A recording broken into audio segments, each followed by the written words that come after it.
This podcast is a part of the Podmania podcasting network.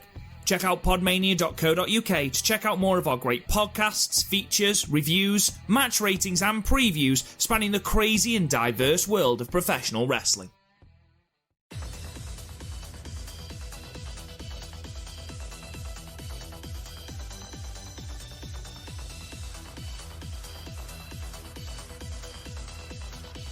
Hello guys, and welcome to the Stardom Cast, your sort of weekly audio source for all things World Wonder Ring Stardom right here on the Podmania Podcasting Network. I'm your host, Rob Goodwin, and I'm joined by the self-proclaimed social media influencer, the social media messiah, Chris O'Brien himself. I make some jokes on Twitter because Gregor of Gregor_AWC, because at Res Girls. It's very clever. I actually came up with a name. Said he was considering watching Ring of Honor because of how I put them over in my videos, which quite frankly, in reality, I think that's really sweet and really nice. And it does warm my heart whenever someone shouts out my videos because I do work quite hard on them. But then I'm like, I can't just accept this compliment by saying thank you because that's getting boring. So I quote tweeted it going, I am a social media influencer. And I'm just having fun with it, quite frankly. I just think it's funny. But then you bring it up on the podcast, and trying to paint me in this narcissistic light. Yeah, and I'm like, quite frankly, I can't. I'm not narcissistic. I've taken a hit because I've lost 2 Twitter followers because of changing my Twitter to John Pertwee was woke as fuck and my bio to England for the English. Good heavens, man. I hadn't noticed that you changed your bio as well, partly because you didn't put a tweet out then saying new bio, so I didn't see that. I had to unfollow the Young Bucks because of that. I was going to do it for a while, but we never tweeted, so I never noticed. And then we started doing this new bio bullshit, and it's meh. And then everyone started doing new, really lazy jokes, like changing their bio to new tweet. I'm like, oh Christ, you're so original, you're so handsome. Clearly, I should suck your dick. What the fuck? What? Where the fuck did that come from? Actually, while we're at it, if I'm walking down the if I'm walking down the pavement, and you're walking towards me, and I step onto the road to give you some social distancing space, and I nod at you as a sort of recognition that you exist. I think I've risked my life on this road to not give you the coronavirus, possibly. So please just nod back. I think I've earned that much. I'm not asking for a cookie or for sodomy or anything like that. Just a nod. That's all I want. Old man. That's all I want. You fucking old weirdo. How in the living fuck have we drawn a line between those two? How did you link those in your head? I just while I was on the topics of things that annoyed me, to be honest. Right. Okay. There's a Gleek show on today that I'm interested in. Yeah, I've heard. Speaking of things that annoy us, not Gleet. I'm annoyed that I had to admit Gleet existed. Yeah, I know. Well, it's hard when someone like Show is turning up on the actual, show. Yeah. To be honest, what got for me was literally the guy who runs the Fangate Twitter. I put out, what's your top 4 promotions of the year? He put Glee, and I continued my little joke of, Glee doesn't exist. Why have you got it there? And then he put the UWF logo. I'm like, I mean, yeah, I like you. I like the old UWF. It's like, haha, that's what Glee is. No, my ignorance of Glee did me in there. I forgot you were a Dragon Gate stan now as well. I'm not a Dragon Gate stan. One of their matches is my second favorite match of the year. That's about as far as that's gone. Actually, the shows since haven't overly wowed me. They've definitely been shows for existing fans rather than newcomers, which is fine. Please don't say that again because we're going to get inundated with open the podcast gate and all sorts. For people who watch Dragon, other people who already watch Dragon Gate. Don't insult the people who watch Dragon Gate. No, I love the people. The people who love Dragon Gate are lovely. They could tone down the fucking gate jokes. But also, I've never, I just got loads of followers as soon as I said Dragon Gate, because they're yay, more people. It's a very, it's the least gatekeepy wrestling community that's ever tried to invite me into it. It's amazing. Like, you try and get into New Japan, and there was like a bunch of, even when I got in 2015, there was a bunch of gatekeepers going, well, you haven't seen Hashimoto versus Chono from 1997. So, yeah, actually, that probably didn't happen in 1997. I just picked out a year for my ass. But yeah, like, even in Stardom, there's a bunch of fucking weird gatekeepers who think it's more complicated than it is, when in reality, Stardom is just simple and poorly booked. Oh, we lasted 5 minutes into the podcast before you brought up the booking. I knew you were going to be sour about that today, but we'll get on to that in a minute. You're sour about the fucking booking too. Don't you sit there pretending like I'm having unbounded bitterness towards how poorly booked these shows were. You're so negative, Chris. I don't understand. You're so negative. Right. And tell you what, I can like say what I feel, Rob, or I can be your little whore who goes, oh yes, I loved it all. I loved it all. Please sponsor me, Stardom. Please send me your money. No, fuck off. They totally booked their build after what's a match that's given them the most momentum they've had in a while. It's not been great. No, and we're going to get into that in a minute. First of all, Chris, let's get into some little bits of news.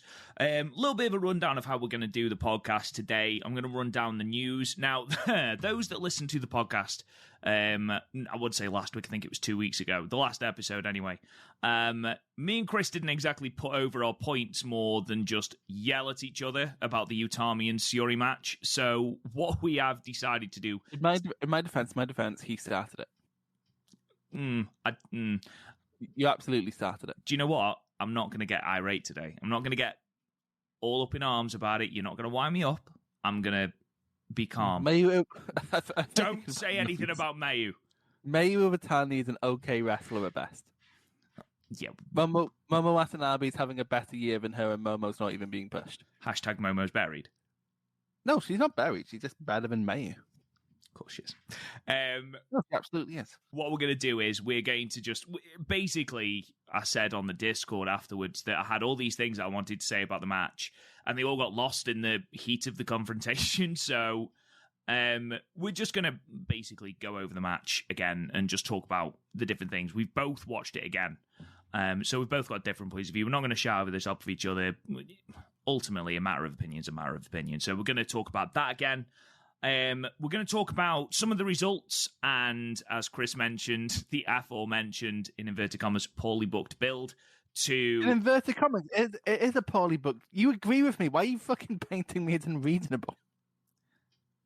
In inverted commas, poorly booked build to Yokohama Dream Cinderella in summer. And then we're going to preview that card because this will be the last podcast that we do before the show on Sundays we record. I had a heart attack for a second that this will be the last show we do. It's like, what? Why do you never tell me this thing before we go on air? Stop surprising me on the podcast, damn it. Just a little bit of a disclaimer. We are not going to run through every single match from the 6 shows. Because we can't. We just... No, it's not that we can't. It's not like we haven't stopped and seen them. At the point of yesterday, which quite frankly is a good cutting off point, considering we're recording this in the morning.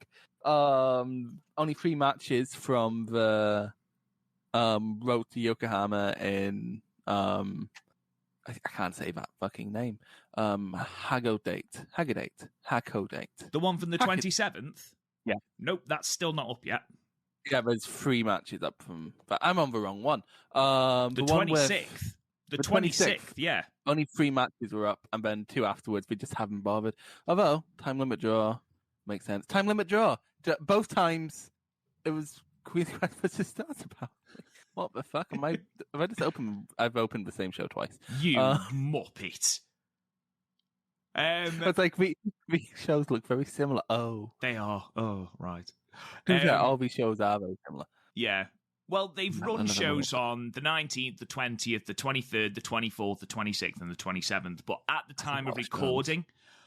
Christ, the Golden Week is something that's like most days of a week. Jesus. I know.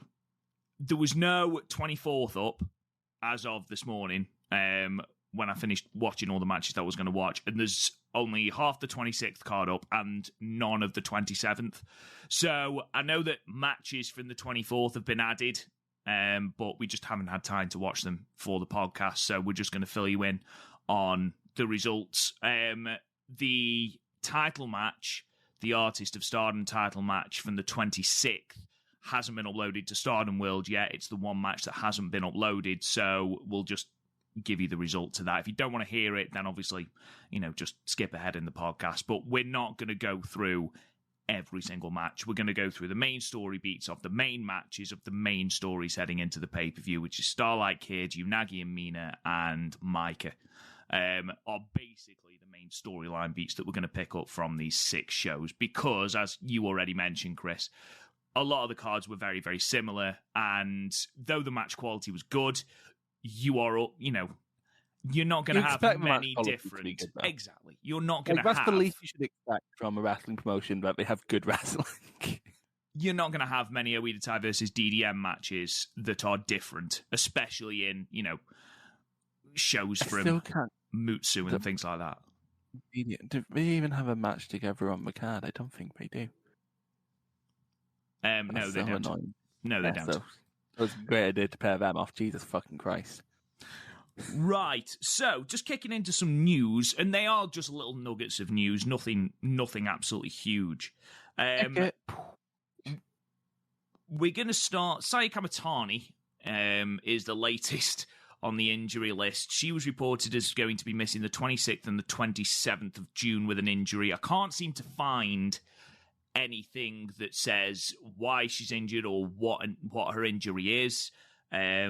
Hopefully she will be okay for the 4th of July, where obviously she's going to be matched up with Tam for the white belt.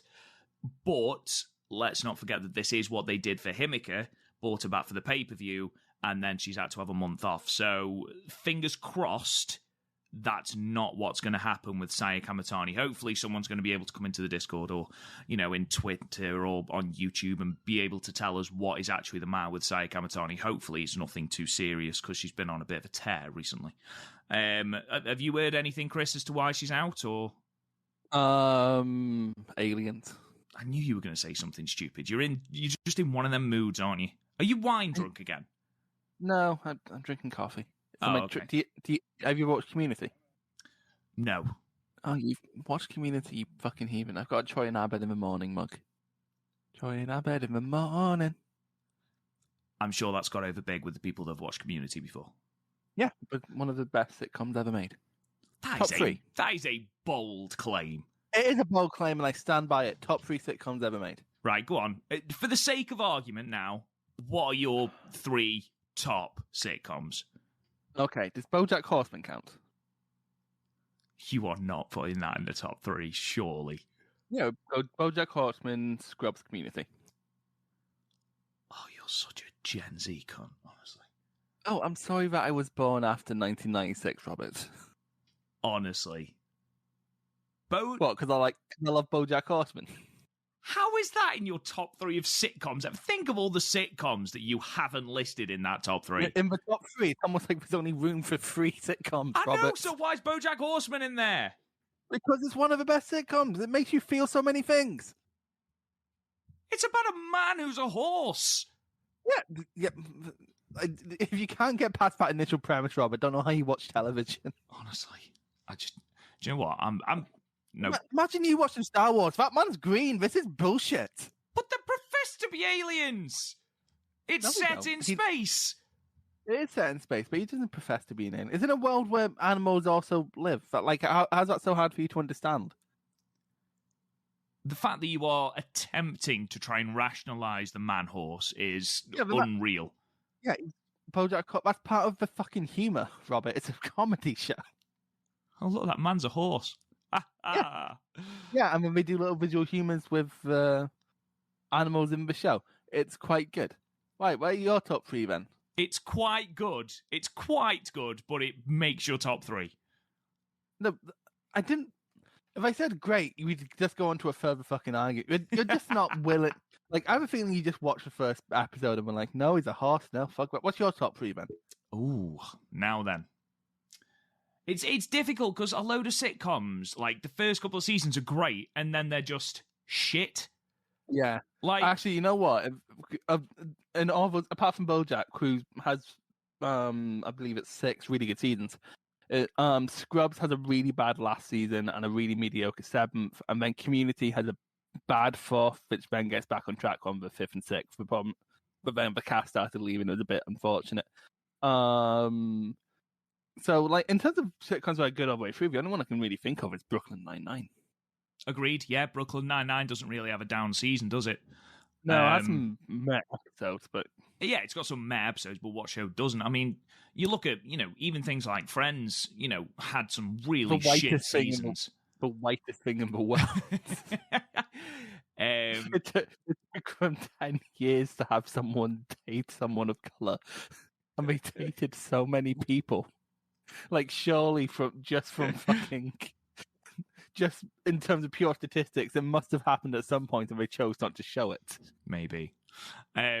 What's It is the same. Big Bang Theory is the same. Had 3 great seasons and then was shit afterwards. I absolutely fucking despise the Big Bang Theory. It was the first 3 seasons are great. The first 3 seasons I really enjoyed, and then it was just like, I think Grey's Anatomy, they were acceptable for the first 3 seasons.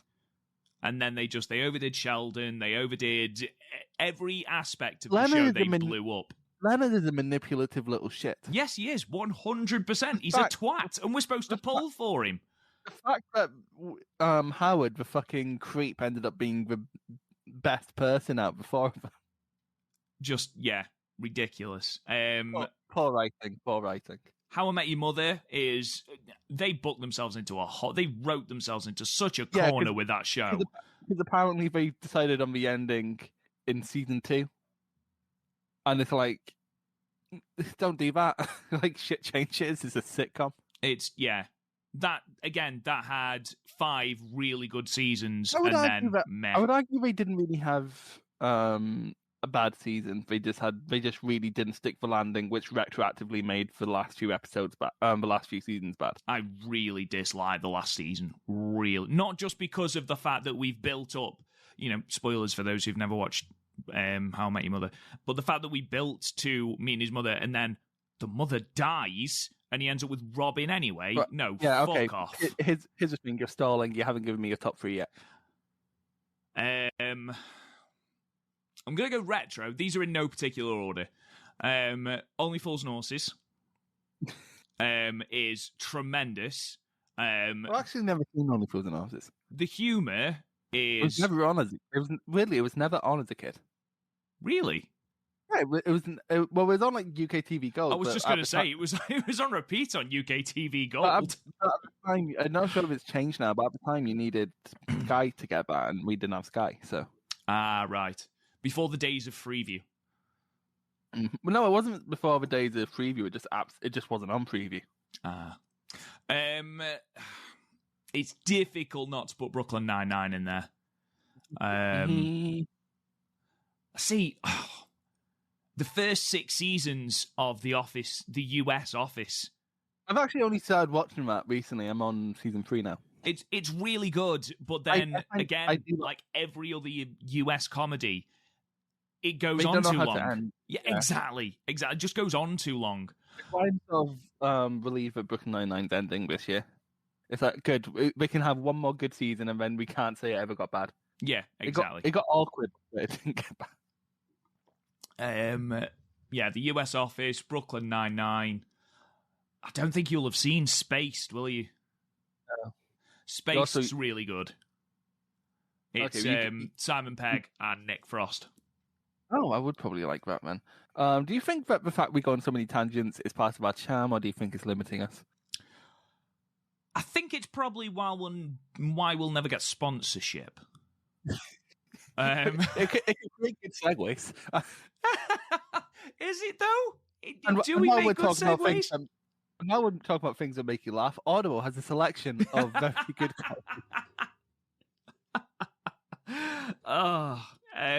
yeah, let's get back into the news then. It was reported on Twitter, actually, by quite a few people. It was retweeted that Dave Meltzer had written something about the Stardom World subscriptions. And I just want to read this little bit to you from the Observer newsletter. And it was retweeted by a lot of people. And I can't remember. I think I might have taken this from Armani Shoe Exchange. It was either them or Dragon Moon, but I can't remember off the top of my head, so I'll shout both of them out. This is what's been written anyway. Stardom has been showing great growth in its streaming service based on word of mouth from the Budokan show in March with the Julia versus Tam hair versus hair match, and then had another great boost from the Utami versus Syuri title match. Subscriptions have increased worldwide by 10% after just that match was released on the service just in this past week. So the show has the subscriptions has increased by 10% just in the week after Tokyo Dream Cinderella, which is amazing. From the date of the purchase of the company by Bushi Road, Stardom World subscriptions have doubled, and the service is now looking at doing a $1 million profit this year, which isn't gigantic or anything, but for a small company, that's incredibly healthy. That's for I hate that $1 million isn't considered big. Yeah, that's more money than I can ever hope to earn in my life. I don't think I'm ever going to see $1 million ever. I'm probably not going to see £1,000 for a long time. What jumps out at you then from there, Chris?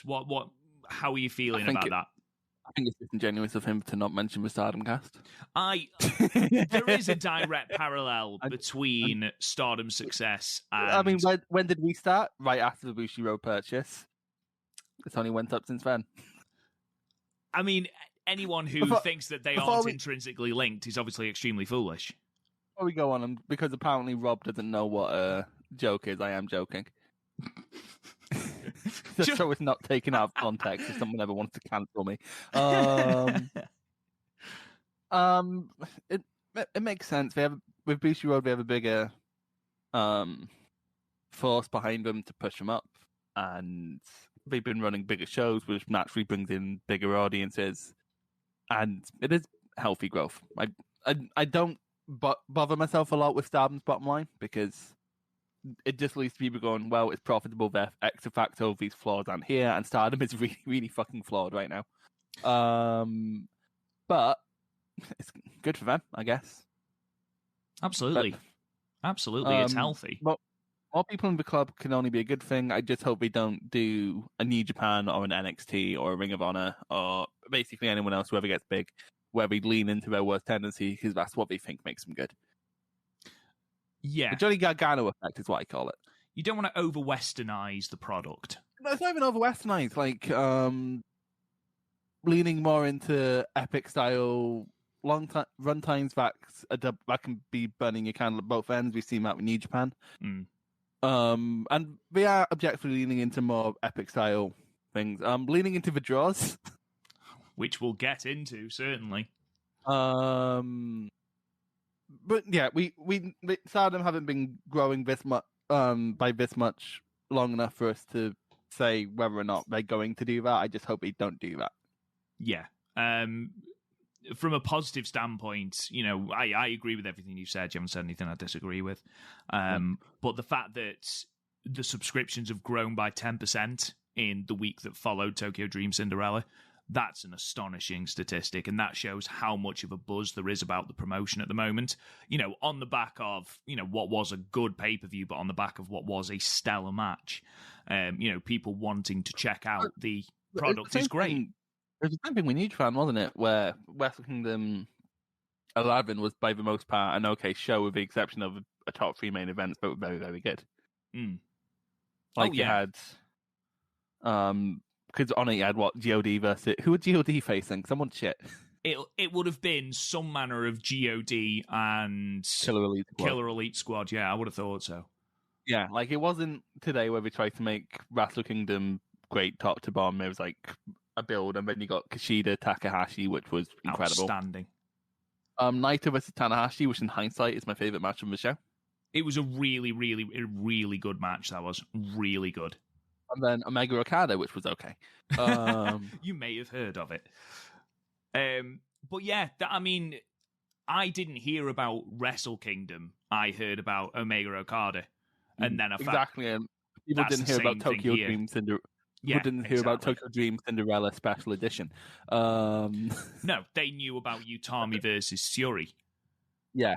And then they might have checked out... the other matches we got 4-star. What did he give him? He was actually quite generous with some of these. He did. He gave the Cinderella final. I think he gave that 4 stars. He gave the Stars vs. Soida Tai tag match 4 stars, and then obviously he gave Syuri vs. Utami 5.5. Yeah, that's not based. As in expanding, I'm still not a massive fan of it's sort of just make your lower ratings mean more instead of just expanding. I don't know. It's meh. Anyway, I don't care about Meltzer that much. I don't know why I'm talking about it. Anyway, oh yeah, because we're talking about Meltzer. Yeah. Again, I'm happy for more people to be in the Stardom Club. I'm not one of those people who don't want the things they like to be big. In reality, I'd like it to be bigger because I like the look of Stardom in a big arena. Yeah, their presentation for their bigger shows has been fantastic recently. Oh, the production for Tokyo Dream earlier this month. I don't know, it's July now. Ew. Last month was incredible. Those crane shots were brilliant. Insane. Really, really good. Everyone felt like a big deal on that show, which isn't the booking, it's the production. So, yeah, it can't only be a good thing. Again, wrestling has a trend of leaning into its worst tendencies when it gets big. I just hope Stardom bucks that trend. Yeah. Final thing on this. Having more eyes on wrestlers like Mayu Iwatani, Utami, Syuri, Julia, Tam, exposing... You didn't mention Momo Buried. Oh, hashtag Momo is buried. But okay, so... Yeah, for the wrestlers, yeah. But also, I really hope that just doesn't mean WWE catch sight of them. Well, yeah, there is that, of course. We signed some weirdo fucking signings from the... for one, I didn't expect them to ever sign Hideki fucking Suzuki. No, that was a weird one. I didn't see, don't get me wrong, he's fucking incredible. He's better than most of the people in NXT. But why would WWE... Well, obviously they want him because he's probably a better promo than Roderick Strong. Gio Crucio. Yep. That was fucking weird. What the fuck? Even someone like Sari, I even get because they've had really good success with Joshis of WWE. And I wouldn't say they've had great success. They've had more success with them than they've had with the males. I mean, yeah, because people seem more inclined to buy their t-shirts. Yeah, they've done a good job with EO. They did a good job in NXT with Kyrie and then botched her on the main roster. Asuka, they've done brilliant with in NXT and then they've done fits and starts on the main roster. Sorry, seems to be I'm more meant good. In terms of unfair, not. Oh, I see booking. what you mean. Well, Uzi's just gone to 205 Live. What, Jiro? Yeah. Well, we need to. It's basically just him and Tozawa. There's 3 people on the roster now. It's just going to be one long triple threat every show. Oh, it's going to be like the All Japan main event from last week. Yeah, exactly. What a match! Go out your way to watch it. It's long, but it's good. I liked it. Moving on then, I wanted to talk a little bit about the Yokohama ticket sales, but I think I'll do that as we talk about the show and preview that show at the end of the episode. So I want to move on to the announcement of the Marvelous card, and there's a reason I'm bringing this up. Marvelous. Marvelous has announced the card for their 5th anniversary show at Korakuen Hall on the 19th of July, and it's celebrating Takumi Iroha's in-ring return. Obviously, she's been out for a while with, I believe... With a leg injury, wasn't it? Yeah, I believe it was an ACL injury. She's been out for, I think... In fact, I'm sure it's 9 months she's been out. I could be wrong. The Marvelous is 5 now? Marvelous is 5 now, yeah, apparently. Yeah, they can legally drink. Where in the world can a 5-year-old legally drink, Chris? International waters. The card is as follows. You've got Rin Kadokura versus Mayu Iwatani, which should be very, very good. Rob thinks the Mayu match is going to be very, very good. Surprise. Big surprise. Mate, everyone knows it's going to be good. No, I really like Rin, to be fair. Every time I've seen Rin, apart from that initial 6-woman, which got our tag match of the year last year when it was Marvelous versus Queen's Quest. Oh, yeah, because she was like the only one who didn't do anything of note. Exactly. Well, they had a storyline going forward with Mei Hoshizuki, and they had a storyline going forward with Aroha, so she was just sort of shunted to the side. It's like Aroha was like the big beast that Queen's Quest had to topple, and then Mei was just like, kick. Yeah. Kick. But yeah, Rin has shown that she is really good in ring, so I've got nothing but high hopes for that match. She's a good wrestler, yes. A tag match then between Mia Momono and Starlight Kid versus Mei Hoshizuki and Azumi. That's going to be fast. That is going to be very, very, very good. Very good. Spoiler, Starlight Kid is all over our episode today because she's fucking fantastic. And I mean, also, she's in a lot of matches. She is, but she's fucking fantastic. And we've seen the chemistry that Mei Hoshizuki and Azumi have, both in matches together and against each other. So, yeah, I don't know a lot about Mio Momono, but, you know, you're in a match with Starlight Kid, Mei Hoshizuki, and Azumi, so... I know when we come to review it, I'm going to have a lot of issues saying her name. And then we have got Takumi Aroha's return match where she is facing Hibiki. Now, I don't know anything about Hibiki, Chris. Are you familiar? Do you know anything about her? I can hear you cage matching it.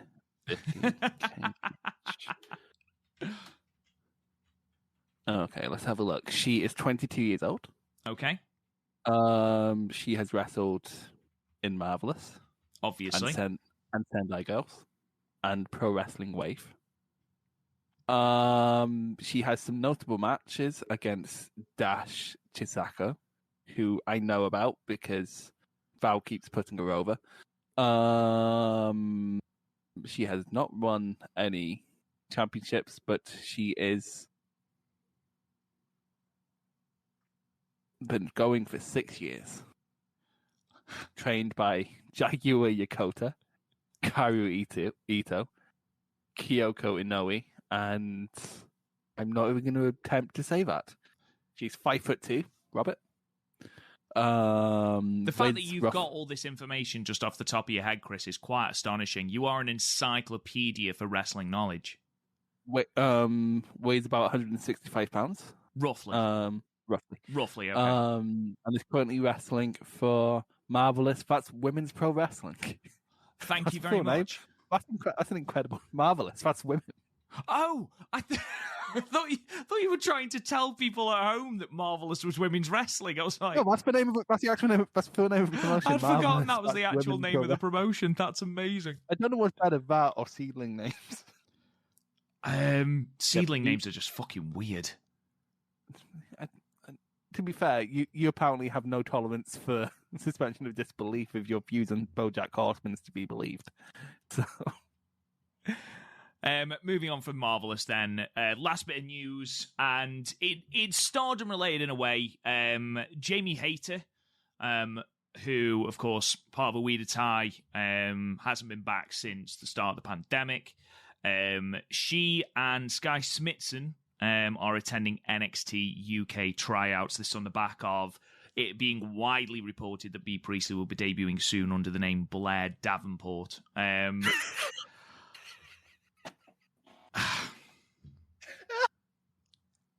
It's not the worst name in the world. Davenport. What's wrong with the name Davenport? It sounds like a shit English seaside town. What? It's like, oh, where do you want to go for your holidays this year, Dave? We can either go to Southport or Davenport. Staycation, all I ever wanted. Right, okay. So aside from that, it looks like she is going to go to NXT UK. She's vacated the Rev Pro Women's Championship, which she was supposed to defend against the aforementioned Sky Smithson.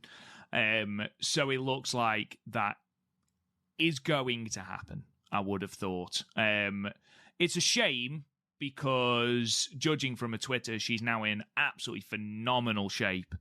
So it would have been really, really good to see her adding some muscle to a Wheeler tie, but it looks like that is not to be a thing, Chris. Are you going to miss Jamie? Yeah. I thought she had potential. She was only getting better. I'll probably never see her again because who the fuck watches NXT UK? For people who watch it, swear it's underrated, but also I don't trust the people who go out their way to watch NXT UK.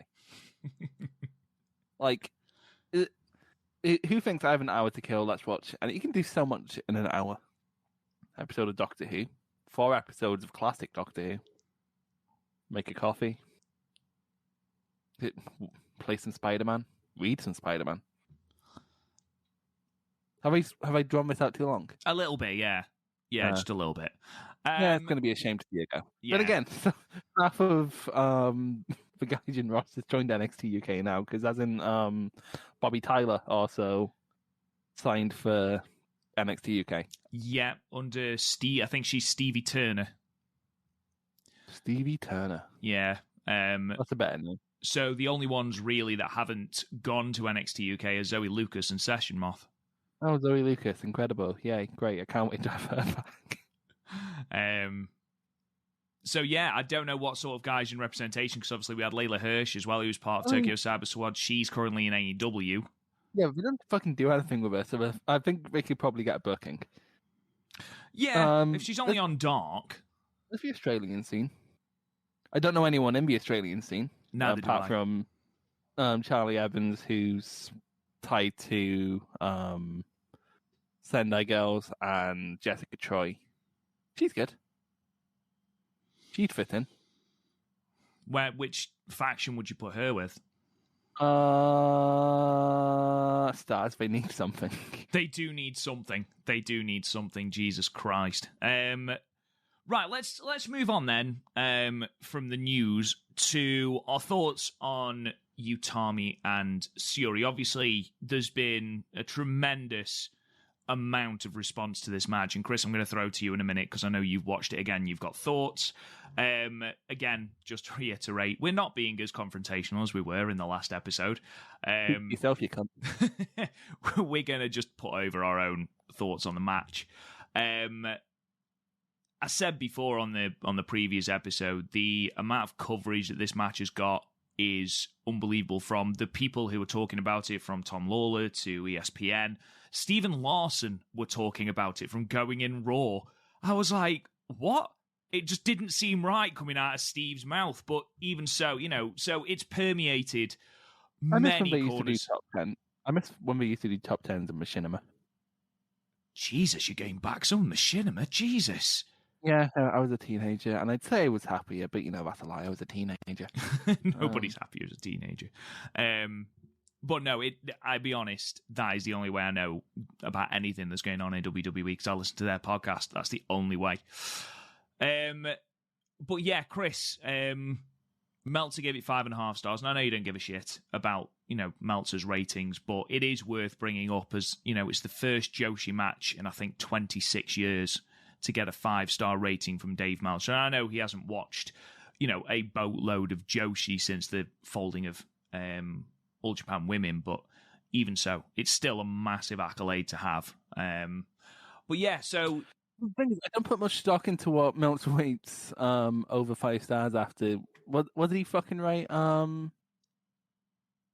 Shingo Okada from the G1. He gave it over 5 stars, I'm pretty sure. You gave it 5.5, I think, yeah. Yeah, no, that's not at all. Like, even with my misgivings about this match, they're not in the same league. No, I agree. I thought it was a great match, the Shingo and Okada match. I thought it was a good match. It was certainly Okada's best G1 match, but... I mean, yeah, but it's like saying that in a salad full of cucumbers, you're savouring the lettuce because it's the best part. I mean, cucumbers are a garbage vegetable for garbage people, and it spreads its taste. It's the fucking STD of vegetables. It is rank. It is rank, and you can taste it for days as well. Yeah, and anything it touches, it spreads its taste, and it's like none of that, none of it at all, never, ever, ever, ever. Yeah, and for those people that say cucumber hasn't got a taste, fuck off. Oh, do you know who doesn't have taste? Those people.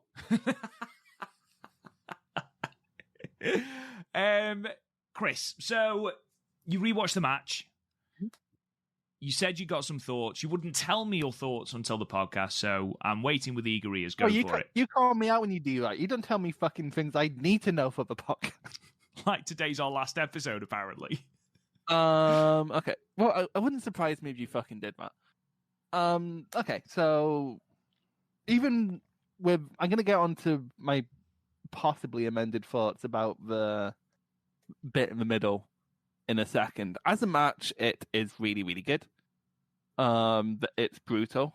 And it escalates well. Like, I really liked the grappling exchange at the start. It's really good. Like, and it makes sense given who both of them are and how both of them wrestle. It does make it kind of obvious that they're working towards a 30-minute draw, but you know, that's fine. Predictability doesn't need to be a bad thing. And then it only continues. They're very clearly knocking lumps out of each other, and it's palatable how hard they're going. And in the second half, it does have a different cadence. They are more going for the win than they were in the first half. I still don't like the finish that much, but I do like the big Emerald Flosion. I forgot to mark out about that last time because I do like me Emerald Flosion.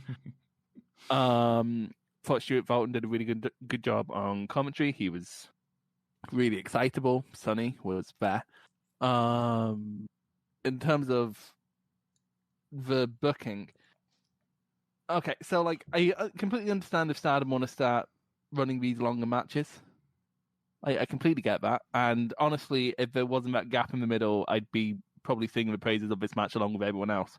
But the gap destroyed the pace, and I thought if you're going to do something as major as an extended time limit, because it is a big deal going forward, it sets a precedent going forward.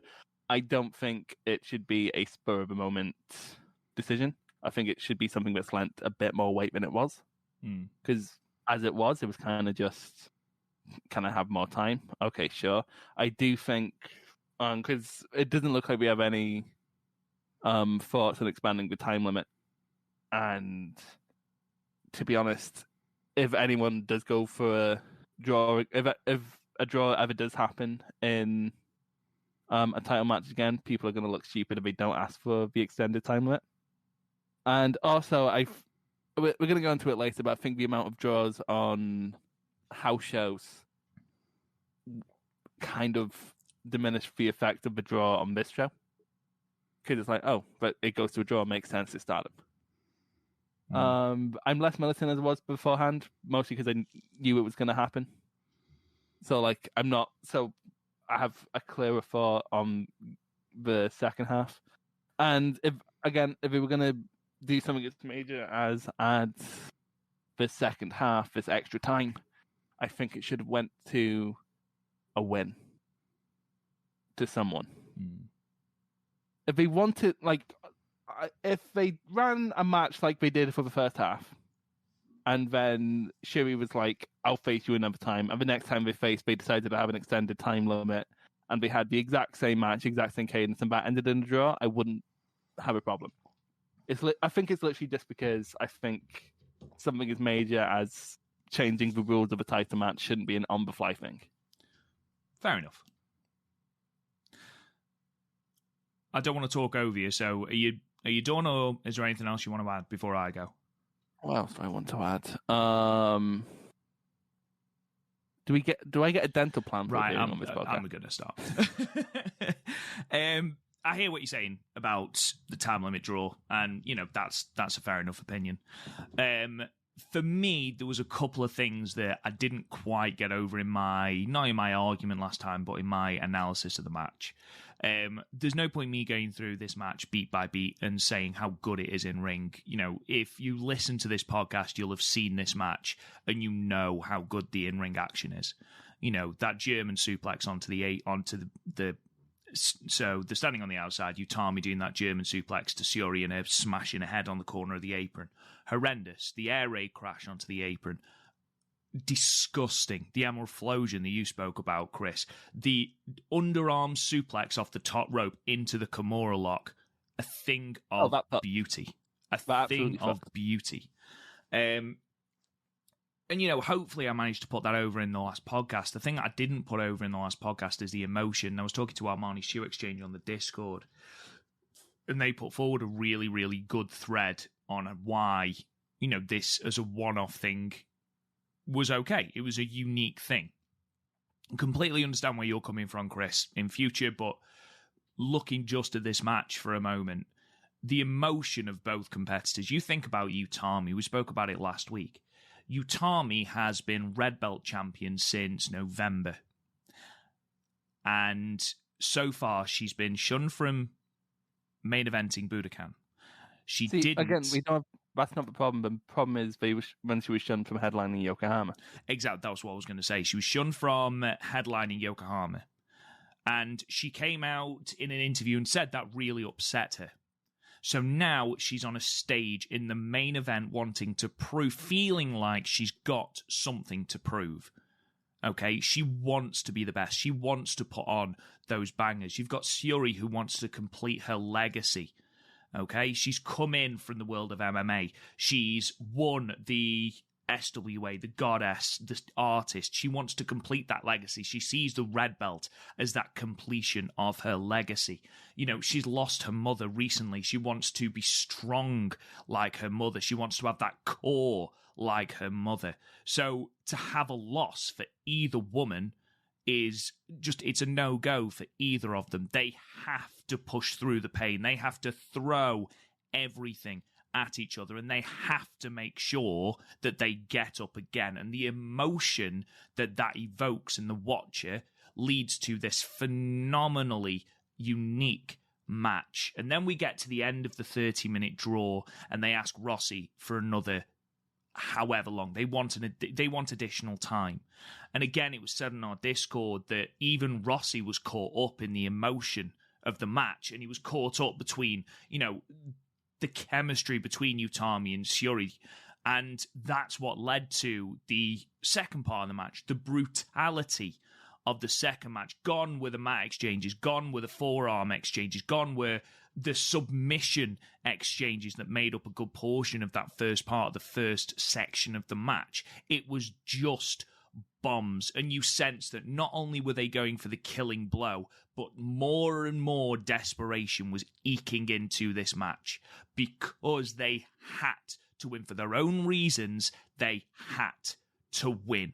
Utami to prove herself as this champion, the figurehead of Stardom that she doesn't feel like she's been treated as. And Syuri to prove to herself, that she is as strong as her mother, that she's got this core of her mother to complete that legacy.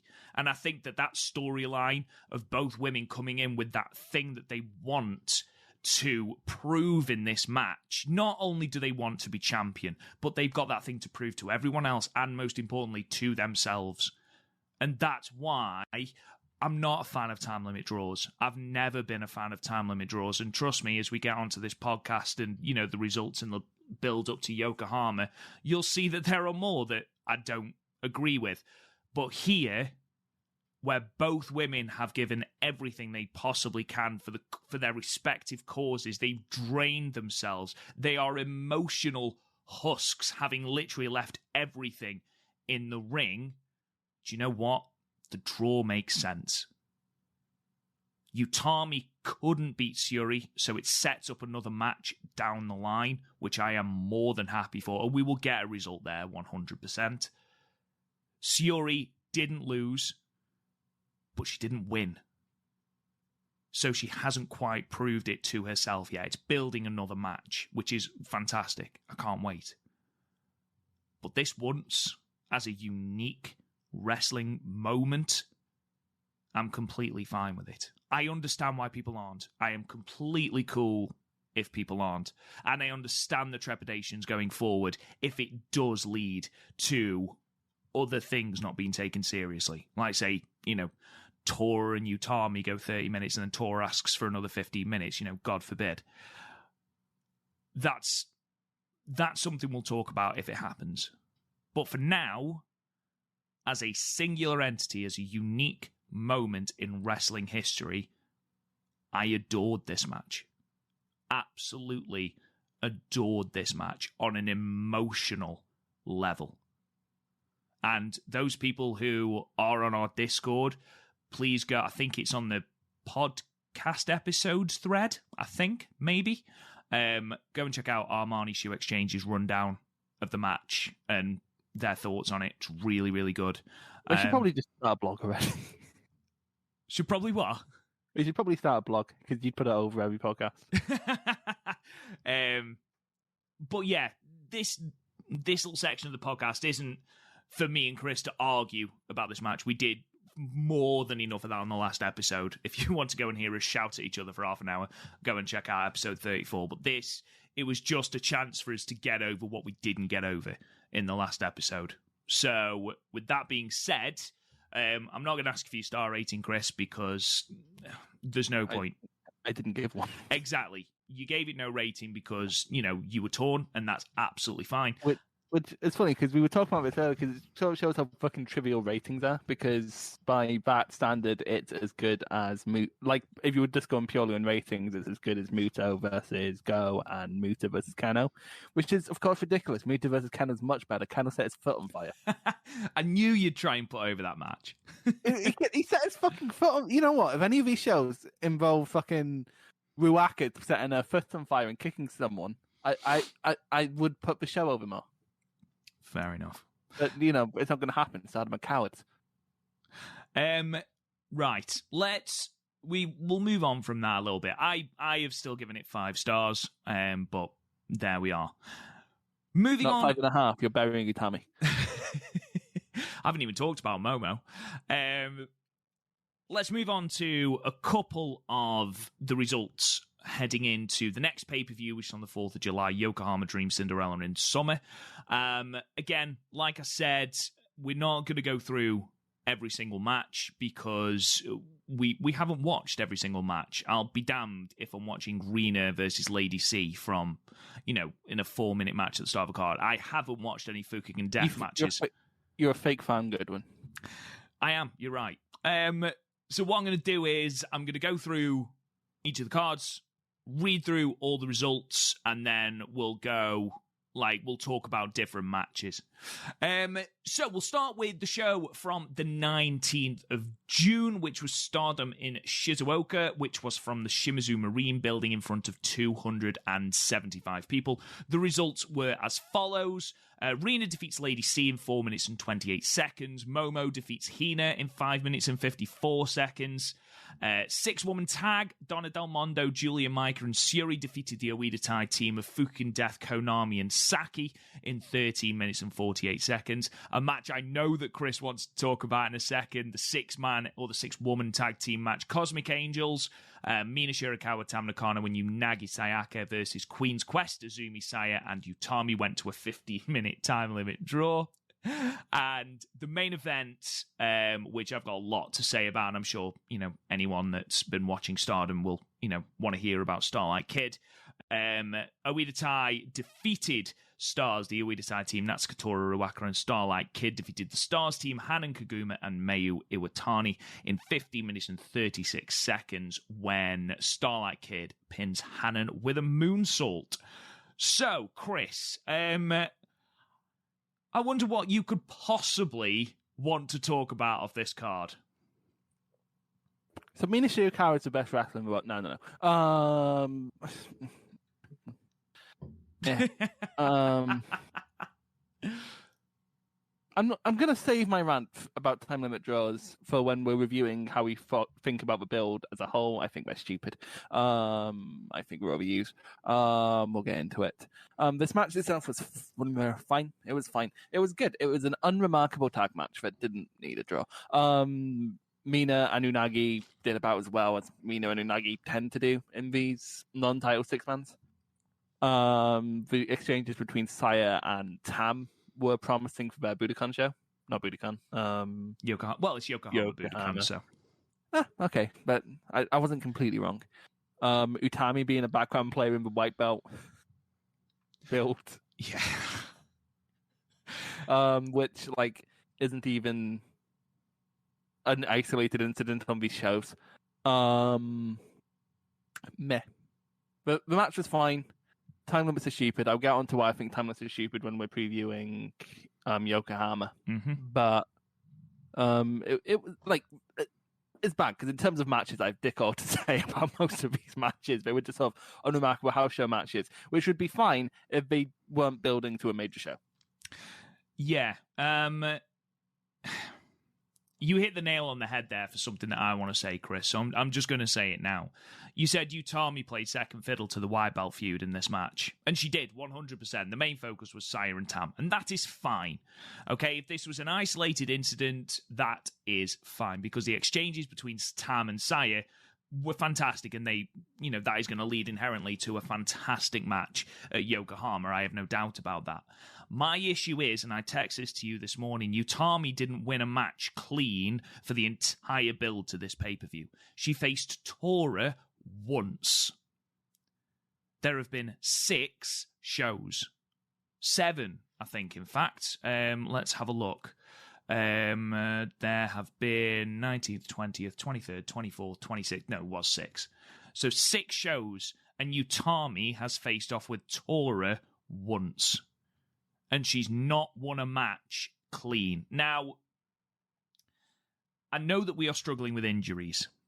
And I know that Rina and Hina didn't appear on some of the cards. I know that Fukin Death didn't appear on some of the cards. I know that, obviously, Sayaka Kamitani didn't appear on the 26th and the 27th. So you've got a bare-bones roster to actually put forward a card. I do understand that. And I know that you've got stories going forward that you do need to try and plug. So, for example, spoilers, the Mayu and Kaguma and DDM story. But that didn't come into fruition until the 26th.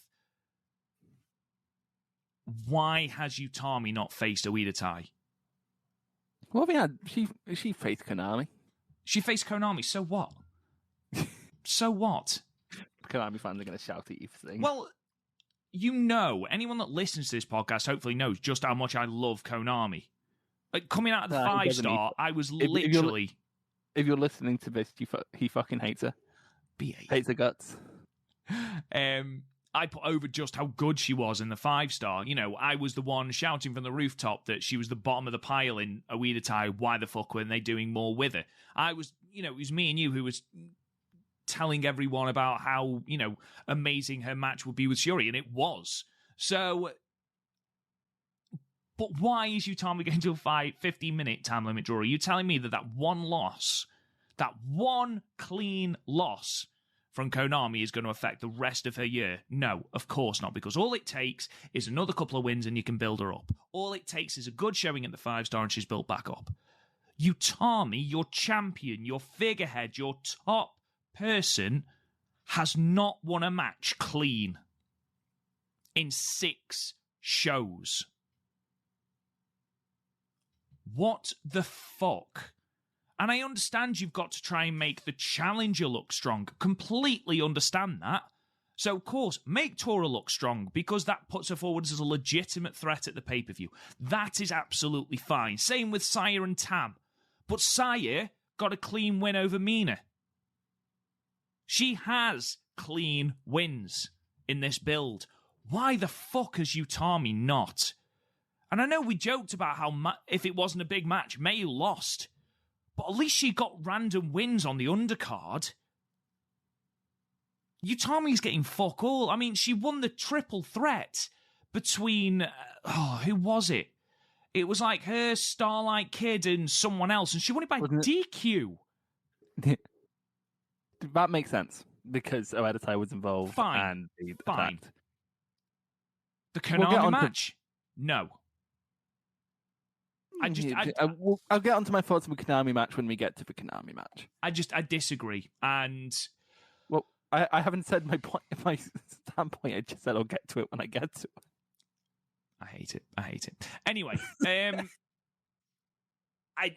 as in terms of Mina and Unagi going forward, the sort of seeds of dissent are being sown here, ready for their Future of Stardom Championship match. I made a note in the next tag match they had. I'd say they lost chemistry, but we never had it to begin with. I thought Mina was great in that match. She had we'll talk about that in a minute. the main event of this show, like I said, was Oedo Tai versus Stars, and it was the first time that Mayu would face Starlight Kid after losing Starlight Kid to Oedo Tai. And I've got some notes, Chris, and just a couple of things that I just want to talk about before we get into anything else. Because the arc of Starlight Kid over these 6 shows has been the best thing about this build. They've done, and then she's not in a prevalent match at Yokohama, but even so, they've done a really, really good job of building what she's doing in Oedo Tai. And I think a lot of people, when she came out on this show, the 19th, the first show, people assumed that she'd be all in black. She'd have had a complete gear change, like Fukigen Death did, because they brainwashed her and she was part of Oedo Tai. But there was little touches. She came out with half the black mask.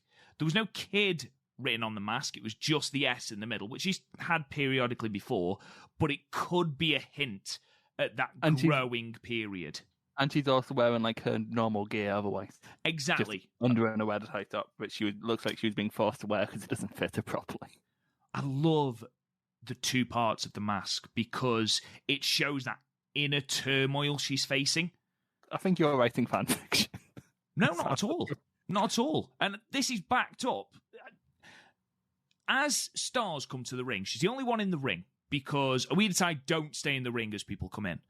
Starlight's left in there because she's still doing her Stars bit. She's still bowing to the crowd, being chastised by Tora for it, but still bowing to the crowd, still waiting for the other team in the ring. And because Oedo Tai don't, she's left on her own. And she's watching as Mayu, who is noticeably subdued, but still does her throwing of the sweatband into the crowd and things like that. She has to watch as her friend and the stable she wants to be in come to the ring together with Mayu's new best friend, Kaguma, which I'm also going to get into. Well, I don't know. Keeps getting new best friends. It's ridiculous. That's something I want to talk about. So obviously on Starlight's mask, she's got the black side with the black fur around the outside, and on the other side, it's the more Stars sort of version that we're used to, and it's got the colours of Mayu, blue and pink. And as Mayu is throwing the sweatband into the crowd, Starlight's touching that side of a mask. She's touching the fur that represents Mayu, and I thought it was a really subtle thing, but it was great. I loved it. I love the fact that we're not diving straight into a fully fledged heel Starlight, the person who didn't want to join Oedo Tai, but the next week is suddenly, hitting people with chairs and shit. I thought that was great. I love the fact that she was forced to face off with Mayu straight away.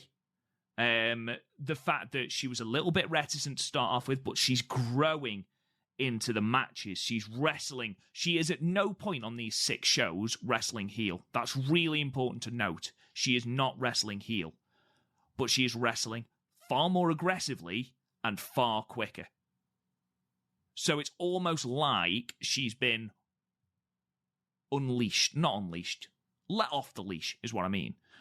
But she's not heel. Wouldn't that be unleashed? Yeah, it would, but unleashed didn't sound right. But the fact that Starlight Kid gets the win is perfect. The fact that she's the one that she's got to pin a member of her own old faction, and the fact that she looks ashamed of herself at the end. And I've got a little bit of a quote for you. Yes, I am a literacy major, a literary major. So clearly, you have such a way with words. Honestly, it's because I'm a teacher, so I teach literacy. The quote is: "You have such a grasp of the English language." Beware that when fighting monsters, you yourself do not become a monster. For when you gaze long into the abyss gazes also into you. And that's Friedrich Nietzsche, who, I was a young boy. I mean, his writings were manipulated and then adopted by the Nazis. But, aside from that, that can apply... That makes sense for you're a fan of him, then. That can apply to both Mayu and Stars. Because Mayu's, all-out war with Oedo Tai, that she's initiated, by the way, has lost her Gokigen Death and Starlight Kid. And does she really seem that bothered? Yeah, sure, we had the, slightly more subdued ring entrance here, but... I don't think Mayu has emotions. I think she's just more focused on beating Oedatai. And do not forget that at the end of their match at the pay-per-view, Mayu swore that she was going to get Starlight back. She promised that it was the first thing she was going to do. And that's going to come in later. But I just thought that Mayu was so obsessed with beating Oedatai that ultimately it's destroying everything around her without realizing. Starlight Kid, it's going to get to a point, I think, from that quote, it's going to get to a point where she is around, in inverted commas, monsters that much that she is eventually, it's going to leak into what she does. And throughout these 6 cards, you'll notice her mask gets darker, the colours get darker, and then eventually she just gets the all-black mask. She starts listening to rock and or roll. Exactly. She's a big Metallica fan, is Starlight Kid. But yeah, it's almost like that Poison's taking over, which I quite like. In terms of the match, it was fine. Yeah. And that's going to be something we say for most of the matches, that they are fine. We only really have the booking to talk about. Yeah, I do like the Starlight's definitely the best part of this match. Like getting pushed into the ring by Tora to face Mayu. Yep. I like that. Her being caught between her competitive drive to win and her want to not hurt her friends. She looked genuinely hurt when Mayu fought back. She did, didn't she? Like. Yeah. And then her getting shouted at by Tora for not joining in the Oedatai bollocks. Like that. It was a good tag match with a nice little story running through it. Yeah, absolutely. And that's what we're going to be talking about. We have so many more of these things to fucking run through. Well, to be fair, we don't, because it's the same story running through. Okay, yeah, so we get on to the 20th in Mabara? In Japan. Yeah, Stardom, the 20th of June from Maibara, Shiga, Japan, from the Shiga Prefectural Bunker Industry Exchange Century Event Hall. Yes. We have such a grasp on the Japanese language. Bloody hell. In front of 283 people. Okay, so like Konami beats Uraki, yeah, everyone saw that coming. Tam beat Death, great. Queen's Quest of Momo and Watanabe beat Cosmic Angels. This is one I did see. They went to a decent match. Momo and Saya held their hands to something worth seeing. Well, not worth seeing, worth watching, but not quite away for like completionist only kind of thing. Right, you said you really liked Mina in this match. Yeah, just the little subtle changes. The fact that she's now a little bit more somber in her promos, whereas Unagi's still, her crazy ass self. The fact that Someone needs to stop giving Unagi full sugar coke. Good grief, I know. Tell me about it. The fact that both women wanted to get the pinfall, both women wanted to start the match, ultimately pushing each other out, and it is leading to that destruction of the team. And you're wondering whether it's going to affect the friendship when it comes to the pay-per-view as well. So just the little things they're dropping in is really good. I thought Mina had a really good closing stretch with Sayaka Kamitani. She is getting better. Again, Unagi's Unagi. Progress is progress, but progress is slow. But yeah, it was fine. You knocked the nail on the head when you said that it's for completionists only. There's not really a lot to say about that. Tag team match: Stars, Kaguma, and Mayu Iwatani defeated Queen's Quest, Azumi, and Utami in 9 minutes and 58 seconds.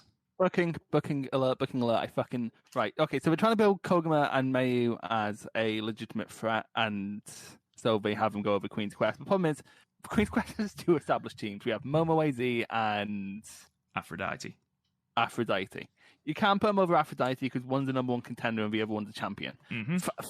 Fine. I get it. I fucking get it. Then put Momo, like, just make Aphrodite go up against Cosmic Angels and Momo AZ go up against Star. Because this way we're just muddled. And it diminishes the win from Stars because they've not beaten an overly established team. It gives Utami another L in the win-loss column. And it was just a fine match. Again, I also get if you want Koguma in there with Azumi to get more high speed reps, I completely get that. But also, again, just switch out the two Utami with Momo, and like then this card is better booked. Like it's such a weird order to have things. Yeah, because it's literally just replaced Momo with Utami. Yeah, and honestly, Mayu has better. Like she has chemistry with both Utami and Momo, but I'd argue she has better chemistry with Momo. So like, it would also make for a better match, and it would also make the win a bigger deal. So like, it's such a small thing that we fucked up on.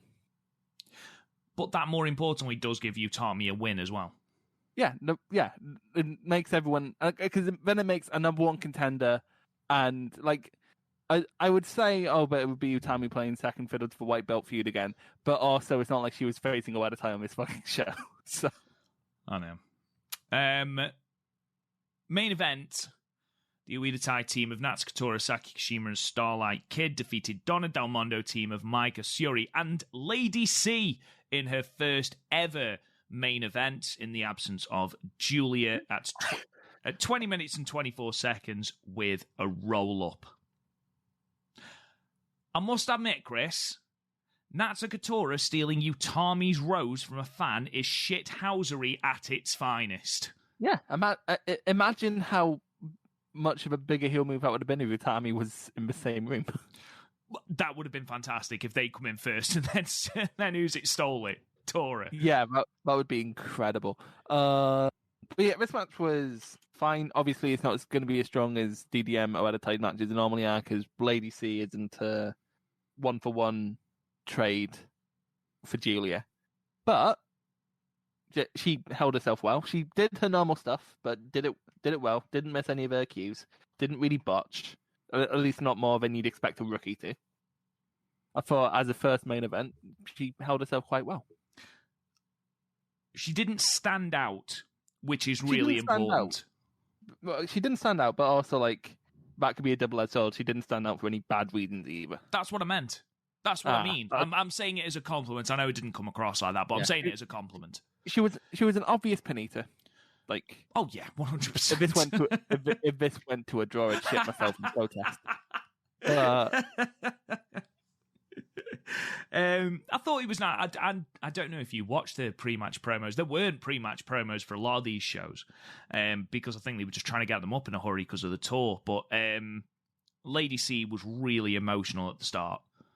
Like, when they were doing the promo with Syuri and Maika, she was really emotional about the fact that it was her first main event. I was like, that's really sweet. That's really lovely. And it makes you more invested in her character as well, which I thought was quite nice. But yeah, she didn't stand out. She took the beating at the hands of Tora really, really well. She, did the whole babyface in peril thing really, really well. That opening sequence between Starlight Kid and Maika was fucking fire. Mm-hmm. Oh, the mat wrestling between the two of them was absolutely tremendous. And there was a little bit here where you thought Starlight was a little bit more at ease with her aggressive side because she wasn't facing Mayu and Stars. Mm-hmm. Like, she doesn't care about being a dick to DDM. Exactly, but she still stopped short of being an outright heel. Mm-hmm. She's just more aggressive. And I think that's, at the moment, that's the line she's towing. I don't know how long she's going to continue towing that line, but she's towing that line. But yeah, this match was good. It didn't further any storylines, but it didn't make me unhappy. So no, it was your standard 6-woman tag, but with some good action in it as well. Oh yeah, because as your standard 6-woman tag tends to have. There's only a couple I'm going to give match ratings for. I'm not going to bother with all of it. Oh, I'm not bothering at all, to be honest. So June the 23rd. And we had, this was from Iwate in Japan. It was called Stardom Take Care of Iwate. Fair enough. I've been reading it as Await. I thought it was Iwate, but I'm sure someone will correct our pronunciation. We could have used Google Translate. In fact, I'm going to do that right now. Okay, I'm going to carry on. It was from the Morioka Gymnasium in front of 239 people. I'll read through the card again. and then me and Chris will just talk about a couple of matches. Azumi defeated Lady C in the opener, 7 minutes and 17 seconds. I already know this is going to be one he wants to talk about. Momo versus Unagi went to a 15-minute time limit draw. Oh, it is a wacky. Oh, thank you. I was right. Yeah. Tag team match, Queen's Quest, Aphrodite team of Saya and Utami defeated the Uedatai team of Konami and Starlight Kid by DQ. Aphrodite. Tag team match, the Stars team of Moguma in Mayu and Kaguma defeating the Cosmic Angels team of Mina and Tam in 12 minutes and 53 seconds. And then the Uedatai team of Tora, Ruaka, and Saki defeated the DDM team of Julia, Maika, and Syuri. With the My Emblem, with Saki getting the pinfall over Maika in 16 minutes and 33 seconds. Chris, Saki, what do you want to talk about from this card? The draw was stupid. Again, I'm going to get into the draws when we talk about the when we're previewing the Cinderella card. The draw was stupid, but no need for the draw. Momo did really well. She was very hard hitting. Held Unagi's hand to something good. The draw was needless, and I'll get into that when we're talking. Anyway, actually, no, I'm going to get into it now. The draws are stupid, Robert. Okay, so the way I justified the draws, it would have been around 10 months ago, right after the 5-star was when this started happening. And I justified it as they're trying to create a Stardom tier list. And, in a way that they kind of were. Like, Himiko and Jungle were kind of on the same thing, going to a time limit draw makes sense. B and Mike were kind of on the same level, going to a 50-minute draw makes sense. So there's two options here. Either A, they're just having draws for the fucking sake of it, which quite frankly is what I think's happening. B, Momo's on the same level as Inagi, which, no. But, there's not a good... I don't think there's a charitable interpretation of some of these draws I can really take. And it diminishes the effect of when a draw does happen. I used this example last year, but Noah only had draws in... from memory, I might be wrong, but from memory, it was Kano versus Go, and then a couple in the N1. And those draws meant something because draws didn't really happen. Draws mean nothing. They're a great thing to have in your toolbox, which Stardom has used so much that they've become blunt. But draws mean nothing in Stardom anymore. I shouldn't be rolling my eyes every time a draw happens. A draw shouldn't happen on 5 out of 6 shows.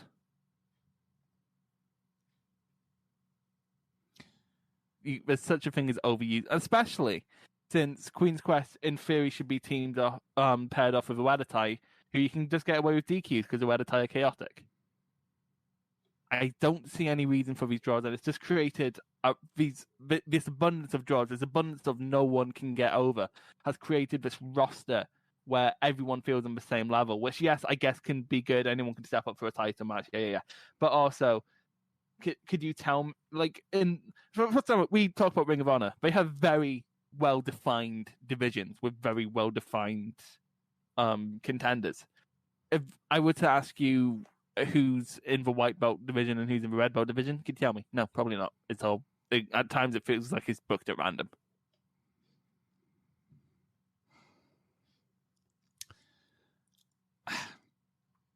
Yeah, I agree. That long pause gave me a fucking heart attack. No, I understand.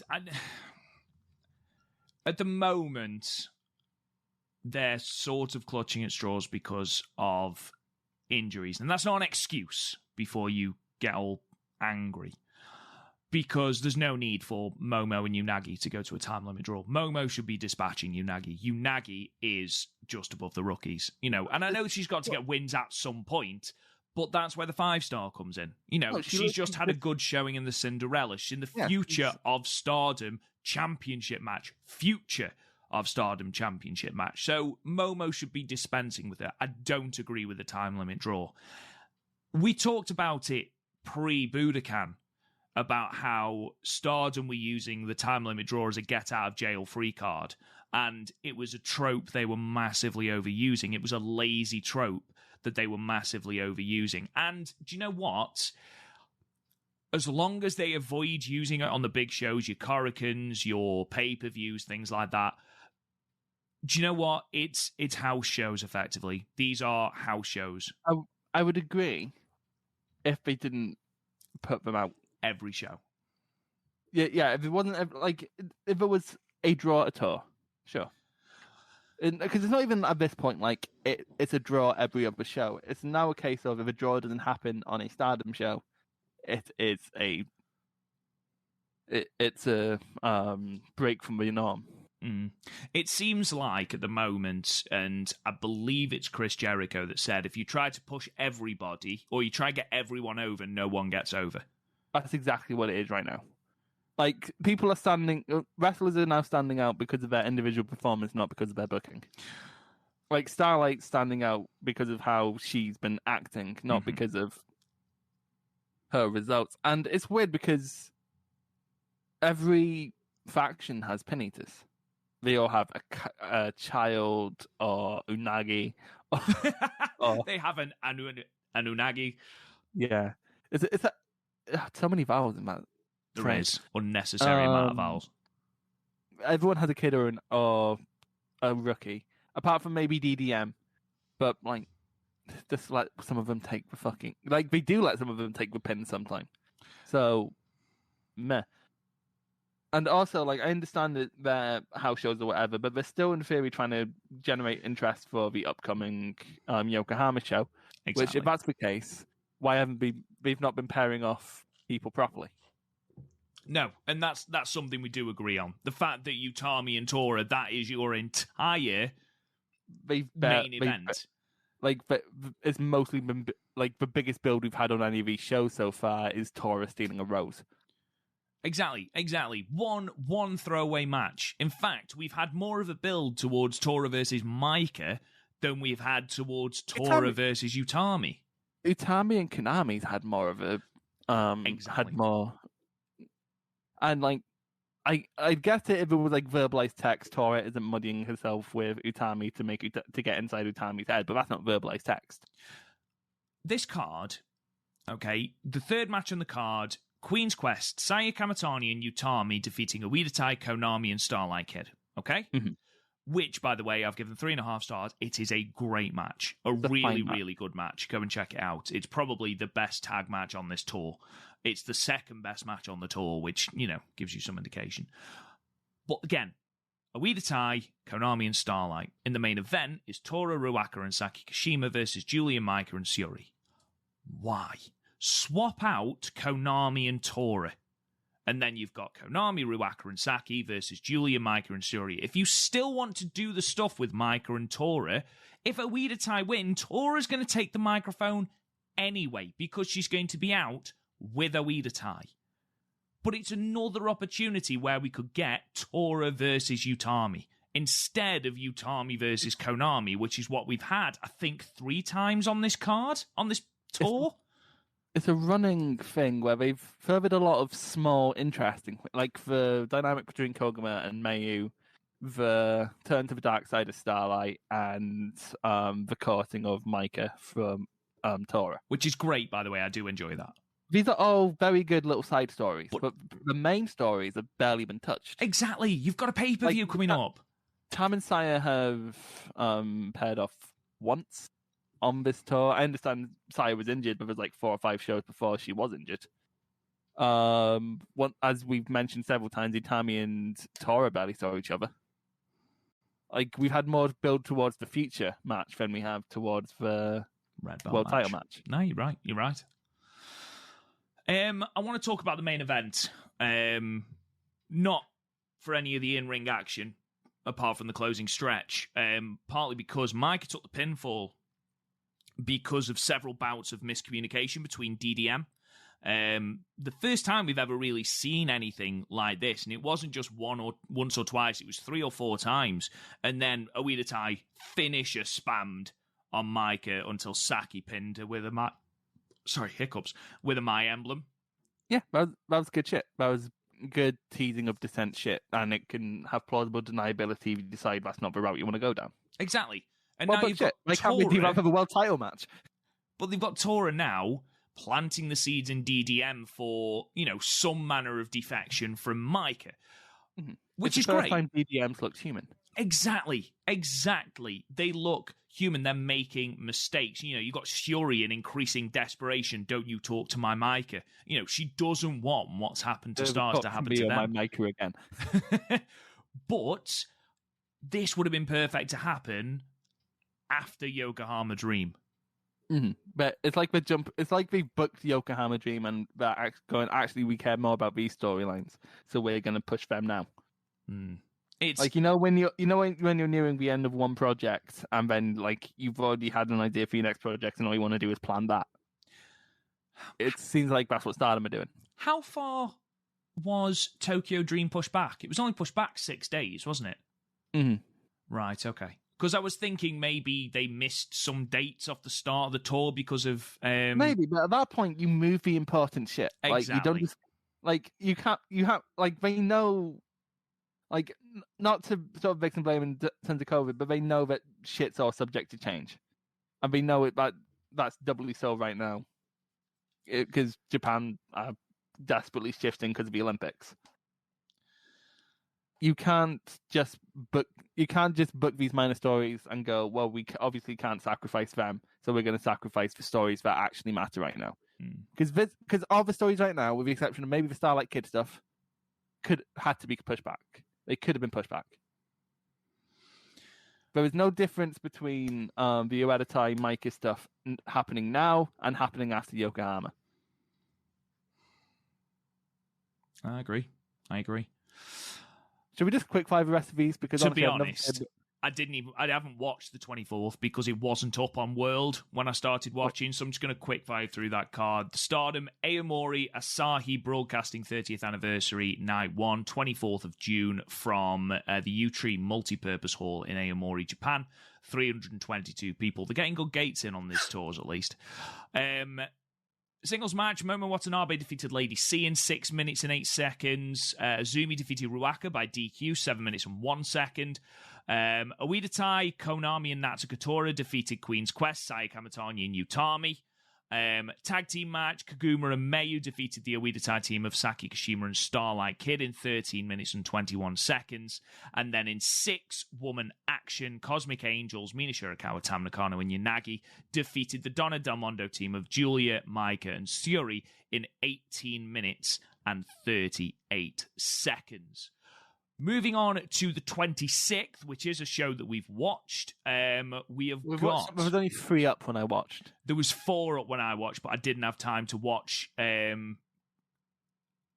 Which one did I not watch? Oh, I didn't watch the three-way. So, night 2 of the Aomori Asahi Broadcasting 30th Anniversary show. From the 26th, from Mutsu, the Maeda Arena, 508 people, which is approaching Korakuen levels under, restrictions. Start with a 3-way match. Micah defeated Lady C and Momo Watanabe, 7 minutes and 32 seconds. Singles match, Azumi defeated Starlight Kid by DQ in 9 minutes and 59 seconds. We'll be coming back to that. Konami defeated Utami in a time limit. Oh, sorry, no, she didn't. Konami versus Utami went to a time limit draw in 15 minutes. And the tag match was the last match up from this show, with Kaguma and Mayu defeating the tag team champions ALK in 11 minutes and 54 seconds in a non-title match. If you don't want to hear the result of the Artist of Stardom title match, sort of fast forward a couple of seconds. The Artist of Stardom title match, the champions Cosmic Angels, Mina Shirakawa, Tam Nakano, and Unagi Sayaka defeated Ueditai team of Natsuko Tora, Ruaka, and Saki Kashima in 20 minutes and 3 seconds in their 7th title defense. You know, Unagi Sayaka, when you say a name, it's kind of like whenever someone tried to say, what's the name of the president of Iran? Ahmadinejad. Ahmadinejad. Yeah, it's like how everyone always had to take a little pause. It's like, oh yes, President Ahmadinejad. Yeah, like, always a little pause. The dude must have thought everyone was so dramatic. Chris, what do you want to talk about first? Should we talk about Azumi and Starlight Kid first? Yeah, it was good. It was basically a touring version of Azumi vs. Starlight. it's the version they'll pedal out when they're in a non-major market, which I'm sorry, Matsu, I assume isn't that major. Well, We don't go there often. They drew 508 people. Yeah, because we never go there. Well, no, and it was good. It was fast paced. The DQ finish could turn a lot of people off, but quite frankly, for me, it made sense. Yeah. It was the solidification of Starlight's turn. Again, it's your standard high speed affair where I can't describe what's going on because it was going too fast for me to take notes. Yeah, it was a great match with really fun match. The ending made sense, and then Tora just coming and going, "Kid, what the fuck's happened to you?" It's like, we've crushed your innocence much faster than we expected. Then gave her an Oeditai mask, and she's like, I'm going to wear this. It looked almost no different from the mask she was wearing anyway. Well, that was the thing, because her Stars side of a mask was progressively using darker colours anyway. So eventually, the only thing that was really changing was the fur on the Stars side. You know, I love the wording here to Oeditai specifications. Yeah. It's like, we're going to have to take that mask into the shop. It needs a tune-up. It's really important that Tora threw it on the ground. She didn't give it to Kid. She threw it on the ground and basically said, pick it up if you want to basically progress. And after a long time, Kid picked it up and said she's going to go down the path in her own way. I don't think she knows how paths work. No, there's one way usually. Paths tend to be very set in stone, quite literally. The darkness is quite literally consuming Kid, which is quite a nice visual. And then she smiles in a post-match promo. Out of that yet, of like Demon Tora overtaking Kid. Be quite cool. If someone makes that'll be my Twitter profile photo. Something you spoke about, the ingenious counters and stuff. There was a really cool Indian Deathlock variation from Kid. It looked brilliant. Really, really cool. Honestly, I'm sort of stuck between 3.5 and 3 3/4 for this. It's the best match of the tour. Yeah, I went 3.5. It was very good. Next match then. Sorry. Because when I think about, because I gave 3 3/4 to Azumi and Natsupoi, it's not as good as that. So it's fair enough barometer. Match 4 then, non-title action, Mayu and Kaguma defeating ALK. You skipped a match. Oh, I did. Yes, you're right. Go on then. The draw continued to be stupid. Look, it's of all the draws on this tour, this is the most justifiable one. Konami is in theory a future red belt contender. Like, you could see it happening. You could argue Utami had more. If Utami had more interactions with Tora, then I might have said that Oeditai was in her head and she couldn't focus on beating Konami. Like, Konami isn't someone you'd expect Utami to beat as easily as Momo would beat Unagi, so I'm not as angry about this one. And honestly, this is probably joint, like, in terms of like in-ring quality, joint best match along with Azumi and Starlight. It was a very good match. The problem is the result is just annoying to me because I don't think I'd be as annoyed if Utami had went over at any other point in this tour, but she kind of just didn't. That's the thing. You've said Konami's a future red belt contender, and you're absolutely right. But the thing is, you can book anybody on this roster back up with a couple of wins. You know, Konami wins 2 or 3 matches in the 5-star. No one fucking remembers this. So Utami getting the win here is a hard-fought victory over effectively the mini-boss for the Oeditai level she wants to complete at Yokohama. So it's standard faction fair. You face the underling before you face the leader. Exactly. So surely she should have been able to beat Konami here. I'm sure Konami wouldn't have suffered from this loss here. I'm sure no one's going to be going, Konami's buried. Of all the losses Konami has faced, this isn't going to be a special one that she'll never recover from. Exactly. And that's what winds me up. Because we talked about this with Stardom in title scenes where you would be built up to face the champion and then go back down the card until your next title challenge, which isn't the best way to do it, but also right now no one can really be built up to the champion level because apparently the champion's on the same level as everyone else. like Utami's great. She doesn't feel like a final boss in the same way Kagetsu did or Mayu did. Speaking of Mayu, got a couple of things I want to talk about this tag match, Chris. So the result was in itself quite surprising in Kaguma rolling up Julia. But what followed was what I want to talk about. Julia's not half as powerful as I expected her to be. She was very angry afterwards. She's always very angry. Kaguma then challenges Alikaba for the belts at Yokohama Budokan, as their next challenges in Aphrodite are busy with the red and white belts, respectively. This is what I want to talk about, Chris, because this links in with the Starlight Kid storyline and what I spoke about earlier when I said that Mayu promised Starlight that the first thing she was going to do was to get Starlight back. Yet here she is, going for the tag belts rather than fighting for Kid. I think there should be... Here's the thing. I wouldn't be surprised if that's just something like Mel did, and there's just not enough communication between the wrestlers and the bookers. I think if it's booked right, it's a great story, especially if Kaguma and Mayu win. Yeah. I don't know. If Kaguma and Mayu win, so not only is Mayu not fought for Starlight, but she's also got a brand new best friend in Kaguma. She's one of them with. She's got the tag belt with Kaguma, which she never managed to get with MK Sisters, having lost in the build-up to Tokyo Dream. So if they do it right, and spoilers, I think Mayu and Kaguma are taking them, I think that could be the final thing that basically just turns Starlight full heel. I think that'll be the moment we start seeing Starlight just, do you know what? Fuck it. I'm just going all Oida Tai. Yeah. Honestly, I could see that, but also I think this is just a encapsulation of this tour being a shit show. You weren't a fan, were you, mate? Well, neither were you. I was a fan of bits of it. I was fan of the bits of it. I've put over the things I liked. But we've ran out of those. The booking was... the booking has been a bit suspect at times. So yeah, and then we haven't seen the main events. We can't talk about that. I'm sure it was fine. We can't. Should we just skip this last show because we can't? We haven't seen it. It's not happened yet. Yeah, it's not up on World yet. So, and by the looks of things, and just looking at results, it doesn't look like anything major happened. And no one's even really tagged up with anyone they're facing. So shock. Apart from Saki's against Unagi, which they're at least in the same factions, I guess was a time limit draw because that's their want. Main event Ruak is back. Let's move on to the Yokohama Budokan show.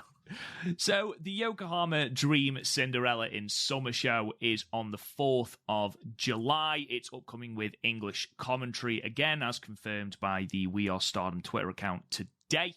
Is it Fulton and Sunny again? It is Fulton and Sunny again, yep. So very excited to hear their takes again because I thought they did a fantastic job on the last show. Fulton is that he's also an MMA guy, so he can put over grapples quite well. Yeah, even absolutely. Even if it's a bullshit grapple, he can find why it would work in the kayfabe rule of Adam. Wanted to talk just a little bit about the ticket sales before we preview the card. The women's tickets they've put on sale for 5,000 yen, which is just over 30 quid, as a thanks for standing with Stardom, which I thought was quite cool. Student tickets are 3,000 yen, which is a shade under £20. The VIP tickets, which at the moment are the only advanced tickets that are sold out, are 30,000 yen, which is £195.81. So they're the ones that are sold out. I like you saying around for everything else, and then you get really specific with that one. Well, I wasn't going to originally, and then I was like, maybe. You just wanted to say pence, didn't you? I did. But yeah, as of recording, tickets are still available in all other areas. Now, Stardom have run this venue twice already. They ran it in October last year, where they drew 1,007 people.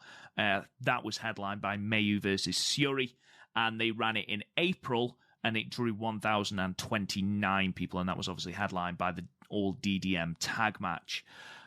If you had to hazard a guess, Chris, obviously they're roughly the same, give or take 20 people. Do you think we're going to continue on any sort of upward trajectory based on the card? And based on the buzz as well about Tokyo Dream. In terms of quality, I think this is, in terms of like, not if you hadn't watched the build, this is a better card and paper than Tokyo Dream. Agreed. It's also a better card and paper than the last Yokohama show. Yeah, that surprised, didn't it? Because Utami and B was really good. Yeah, but like we weren't hyped for it because we were like, oh, it's B. Whereas here on paper, Tam versus Saya is a better. For me, is more interested in Tampoi. And then Utami, because I don't know, with Saya, I can at least see her winning. I didn't see Poi winning. It's one of those where in ring, Saya's got more of a chance of winning than Poi, like you said, but you had the history. No, you've got the history here as well with, Tam being Saya's mentor and, trainer and things like that. So you have got the history. So, no, I agree with you then. Saya had more of a push going in. Like, she's a former red belt challenger, so like she won Cinderella, so like she has more of a push going into this than Poi did. No, agreed. The world of Stardom title match, well, it's not going to be like an epic, like Syuri versus Utami, which I'm not gonna lie might turn off some of the new fans. I can see that happening, where they're watching this going up. You know what it's like? Not in terms of like quality, obviously, but like how we went with Suzuki as the first challenger after Omega, and then it was like a slow leg match, and everyone thought, oh, it must be boring. Yeah, you know what I mean. Like a lot, the people who were expecting the fast pace of Okada Omega were just surprised by the pace of the Suzuki match. So like I can see, and so because this is going to be a very different kind of match. It's going to be an Oedetai shit show, which honestly I'm fine with because it's something completely different. It's something different, yeah, absolutely. Yeah, and honestly, as long as it doesn't go down the same route as the it's weird because this isn't being built up as a death match, which gives me different expectations than the white belt match against Julia Vittora had, because also that's been going on for ages, and then like the spots were comically bad. Like you had the table, which seemed to be made out of cardboard. Yeah, you had those cinder block things. It's the only Japanese table I've ever actually seen break. That is true. Those notoriously stiff-ass tables. Yeah, so... And we've seen Utami and Tora work before, and they have chemistry. It was only ruined because Tora was on her I'm going to hang everyone face, which we all go through. Which Konami seems to have adopted, by the way. She tried to hang Sayaka Kamitani, but I don't think Saya got all the way over the rope. And it's going to be something completely different. It's going to be, at worst, fun, I think. I think Big Match Tora tends to be quite fun. Like, we've seen it in the tag matches. And honestly, I don't think we're going to book this as much as a shit show as a semi-main Korakuen thing. I think it's going to be more straight-laced. Look, if you can't get motivated to main event a pay-per-view for the red belt, then you're not going to, are you? She's going to be up for it. What I'm kind of hoping for is I don't know if this is the Oz Academy trend, because I've only watched one Oz Academy match. Belkid showed me it. And basically it was this one girl getting basically mugged for 30 minutes. And honestly, if he went down that route, I'd enjoy that if it was just a weird time mugging Utami for 30 minutes and then Utami makes the spirited comeback. I wouldn't hate that. Especially if there's like blood. Because we don't get blood too often. When was the last blade job we had in Stardom? They didn't bleed in the death match, weirdly, did they? Yeah. No, we don't get blood a lot in Stardom. I think the last time we'd have had a copious amount of blood would have been Arisa and Utami. We had the split head of Julia in the Cinderella. Oh, I forgot about that. Fucking nasty that was. Jesus. It was nasty. But yeah, blood isn't super common. I think for something like this, it could work really well. And even if she brought like the chain back, because it's been a few months and it would actually have weight to it now. We've kind of... So, you know what? I think it's going to be something completely different from a Syuri match. Some people might like that, some people might not. But I am cautiously optimistic for this one because I do think Tora is really good. She just was stuck in her chain phase, which she's now out of. So I'm really good at it. Actually, I understand you don't put questions at the end, but that brings us into a question I saw where Velkage asked how much alcohol we need if Tora won.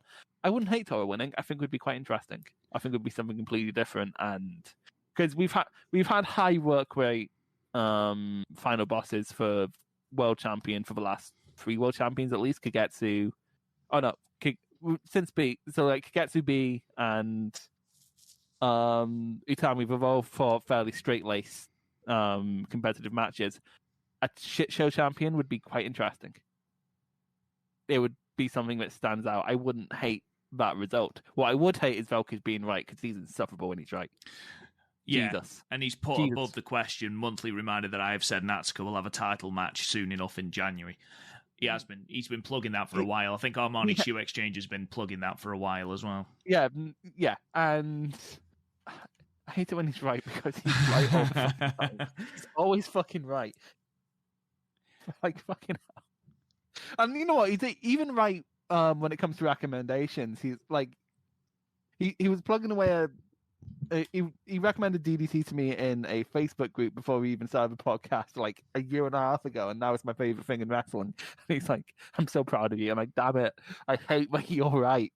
Fucking hell. Conversely to Chris, if Tora wins, I will drink myself into a stupor.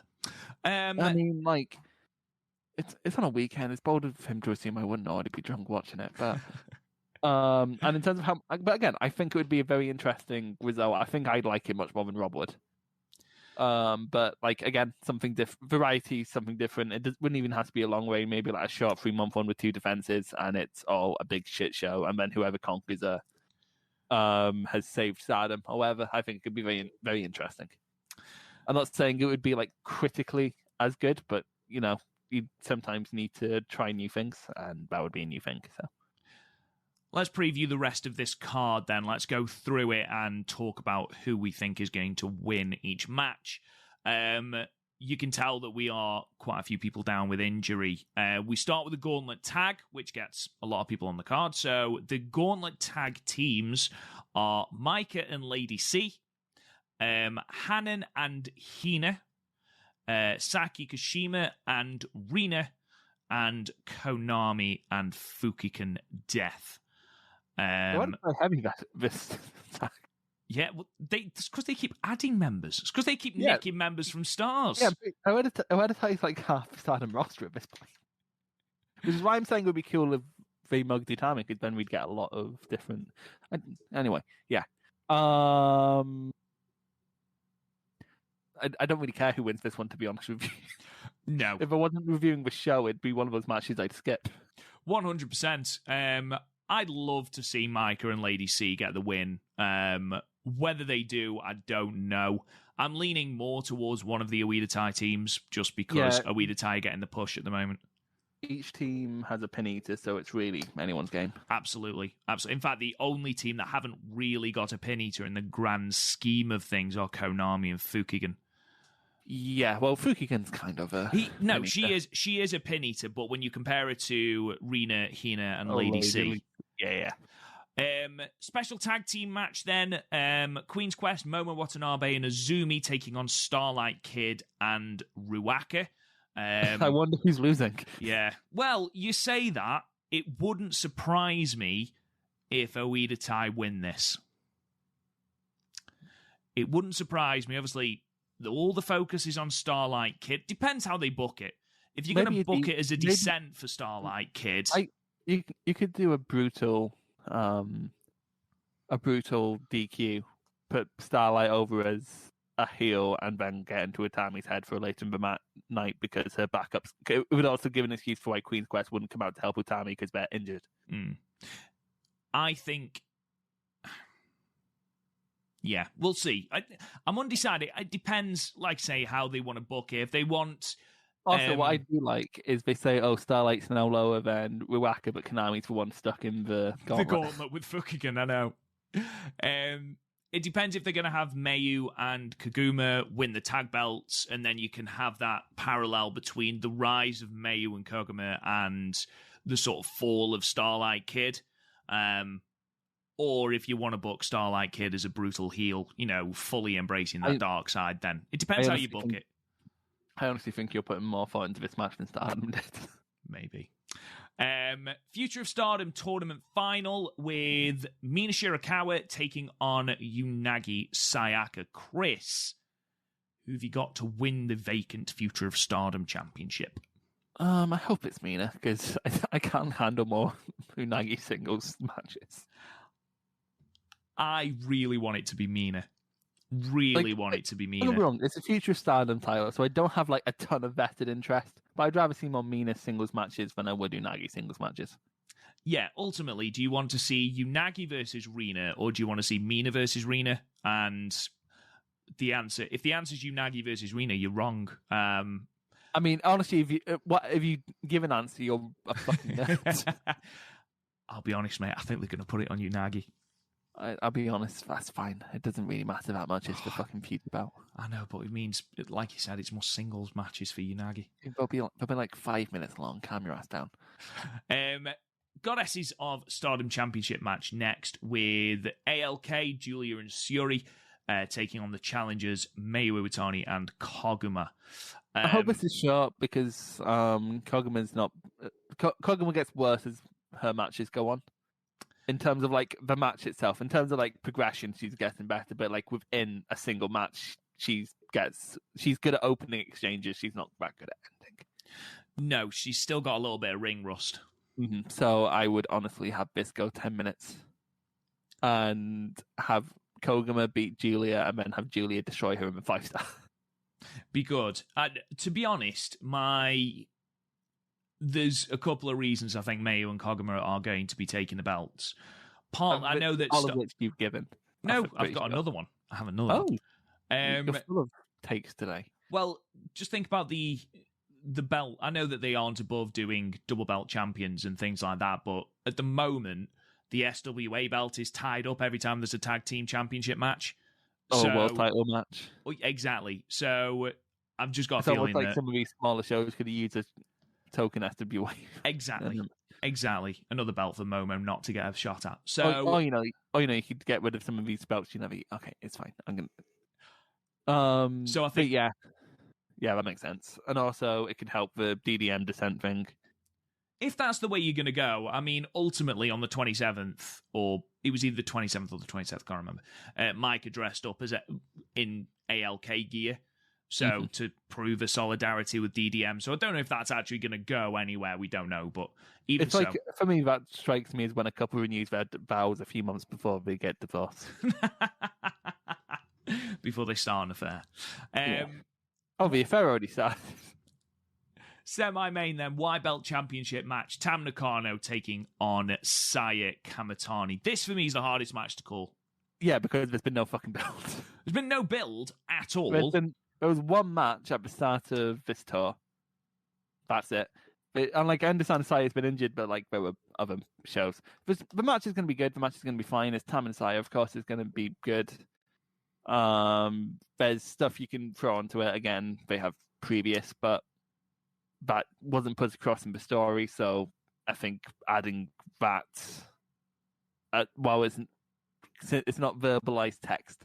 So I think adding that would basically be adding your fan fiction to this title match. I think it's pretty straightforward, and I can see either person winning. I'd like Tam to win just because she's not had a fair shake of it with the white belt. Because if you remember, she was the hottest thing going into Budokan. She was over Rover, and now meh. Yeah. If Tam wins, who would you like to see her? Who would you like to see challenger for the white belt?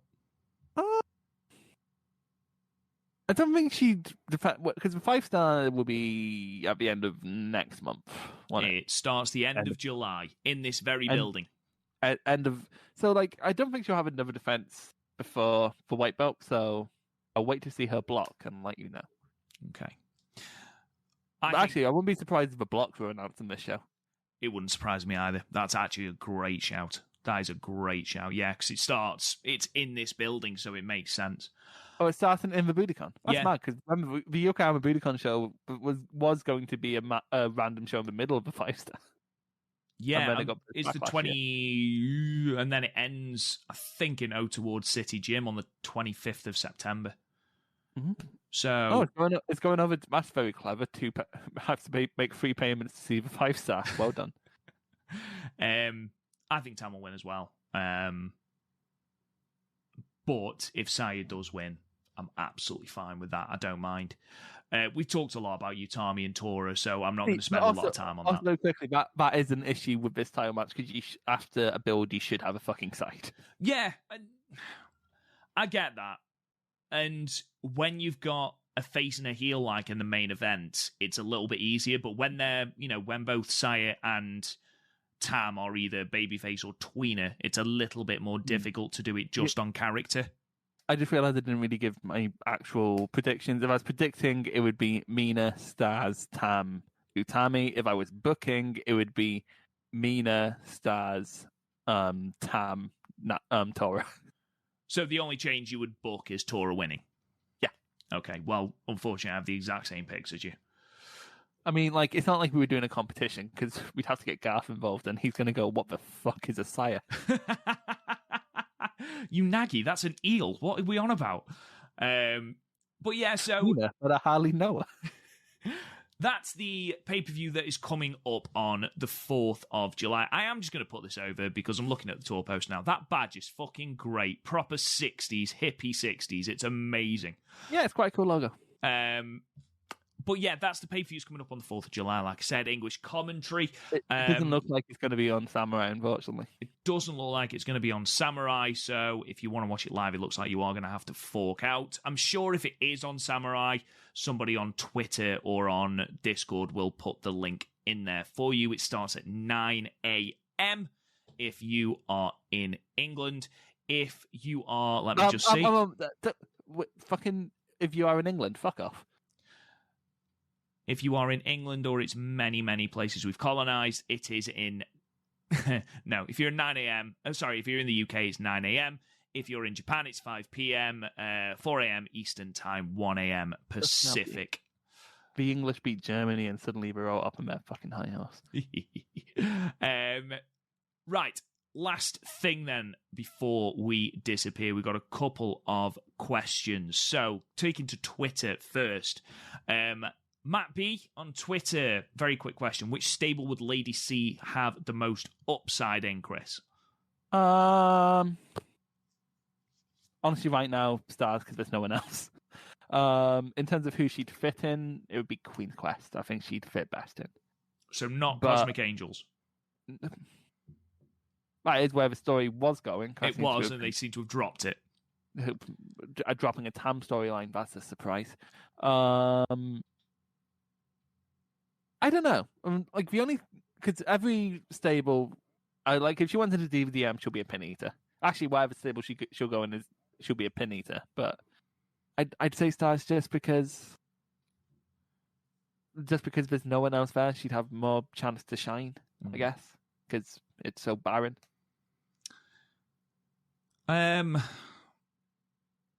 She's got good chemistry with the rest of DDM. But... Well, that's because that's the only one we think about, because that's the only one she's teamed with in a major match. You think about it as well, DDM, with the complaint we have about DDM is that they don't have an inherent pin eater, because you can't just constantly pin Natsupoi. The question wasn't where would you put them, the question was where would she have the most upside. If it was where I would put them, it would definitely be DDM, because they need a pin eater.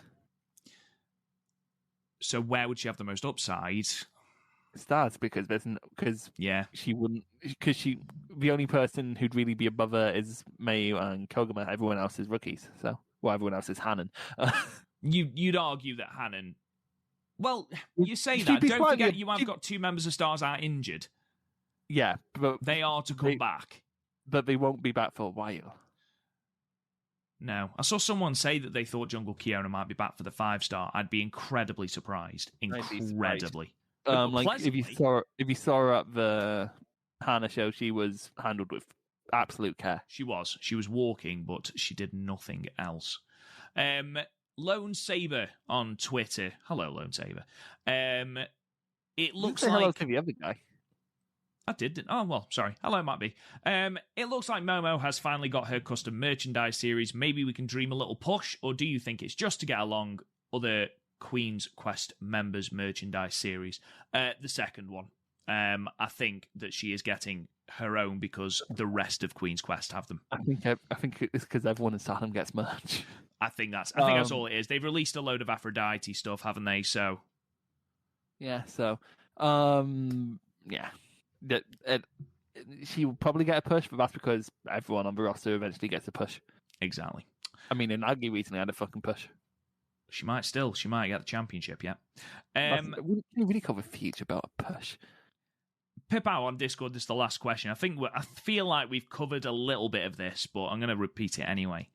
What are these draws telling us about Utami's reign? Is she seen as weak for not being able to get a legit win?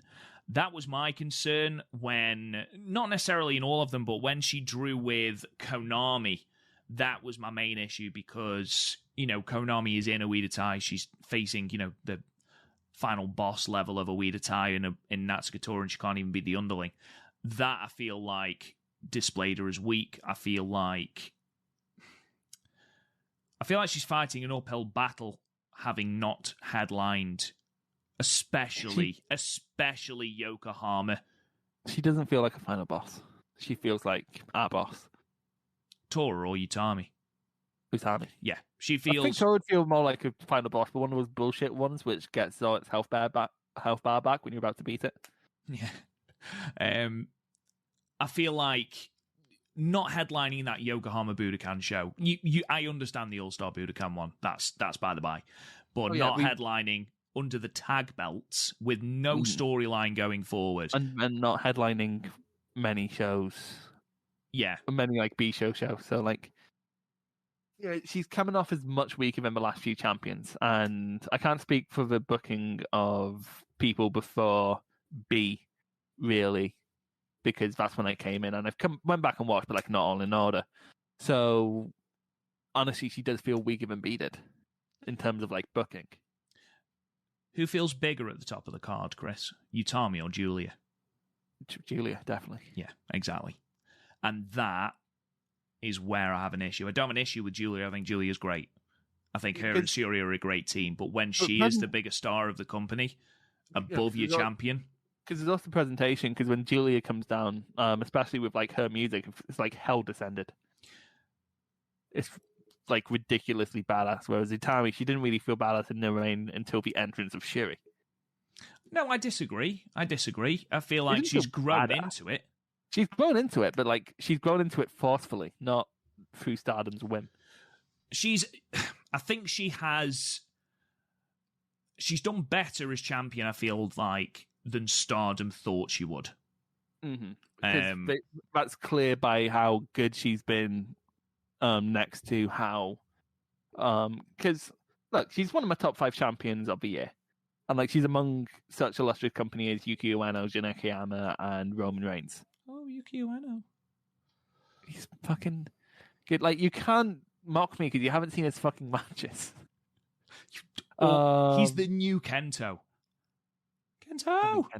Kento's not really been pushed in the main event so much. Actually, he was in the main event of that 45-minute triple threat. Yeah, but also Yuma was definitely the MVP of that. Yuma's great. I love Yuma. Yuma's so good. Although his theme is so weird. It's not weird. It's the most J-pop of J-pop ever. We're getting distracted. And we are getting distracted. What were we talking about? Oh, Utami. Yeah, she feels big, but not because of the booking, because she's went out her way to be more of the sum of her booking. Basically, she doesn't feel bigger because of her booking. She feels bigger in spite of her booking. Let me put it this way: if Julia went on to face the World of Stardom champion, to face her as World of Stardom champion, it would feel like Julia was in terms of booking, it would feel like Julia was slightly muddying her hands with Utami just to get the red belt. Yeah, which shouldn't be the case. Not at all. Right, we'll leave it there then, ladies and gentlemen. Thank you so much for listening. We really, really do appreciate it. We'll be back on either Monday or Tuesday, depending, so that we can review the Yokohama Dream Cinderella show. So please keep your eye out on Twitter and on Discord for some announcements regarding that. Keep an eye out on the Podmania Podcasting Network as well. We've got a Podmania episode up on Friday as we record, and Podmania Underground, which is our watch along with all of Lucha Underground. That's going to be out on Monday at 8 p.m. British Standard Time. And on Tuesday, we're going to have our Ring of Honor reviews. Our Pure Spective podcast is going to be out at 6 p.m. British Standard Time on Tuesday, so go and check that out. In the meantime, make sure you subscribe to the podcast. If you think we've earned it, please give us a 5-star review and a comment. It helps us shoot up those rankings and helps more people discover the podcast. You can check out the website, www.podmania.co.uk, for all our archived episodes and match ratings and the like. You can join the Discord. It's linked in the podcast description. It's a great place to talk all things Stardom. You can find us on Twitter at the StardomCast. You can talk to me on Twitter at RealRobGoodwin. Chris, where can they find you? At John Pertwee is woke as fuck. And we'll talk to you guys again soon.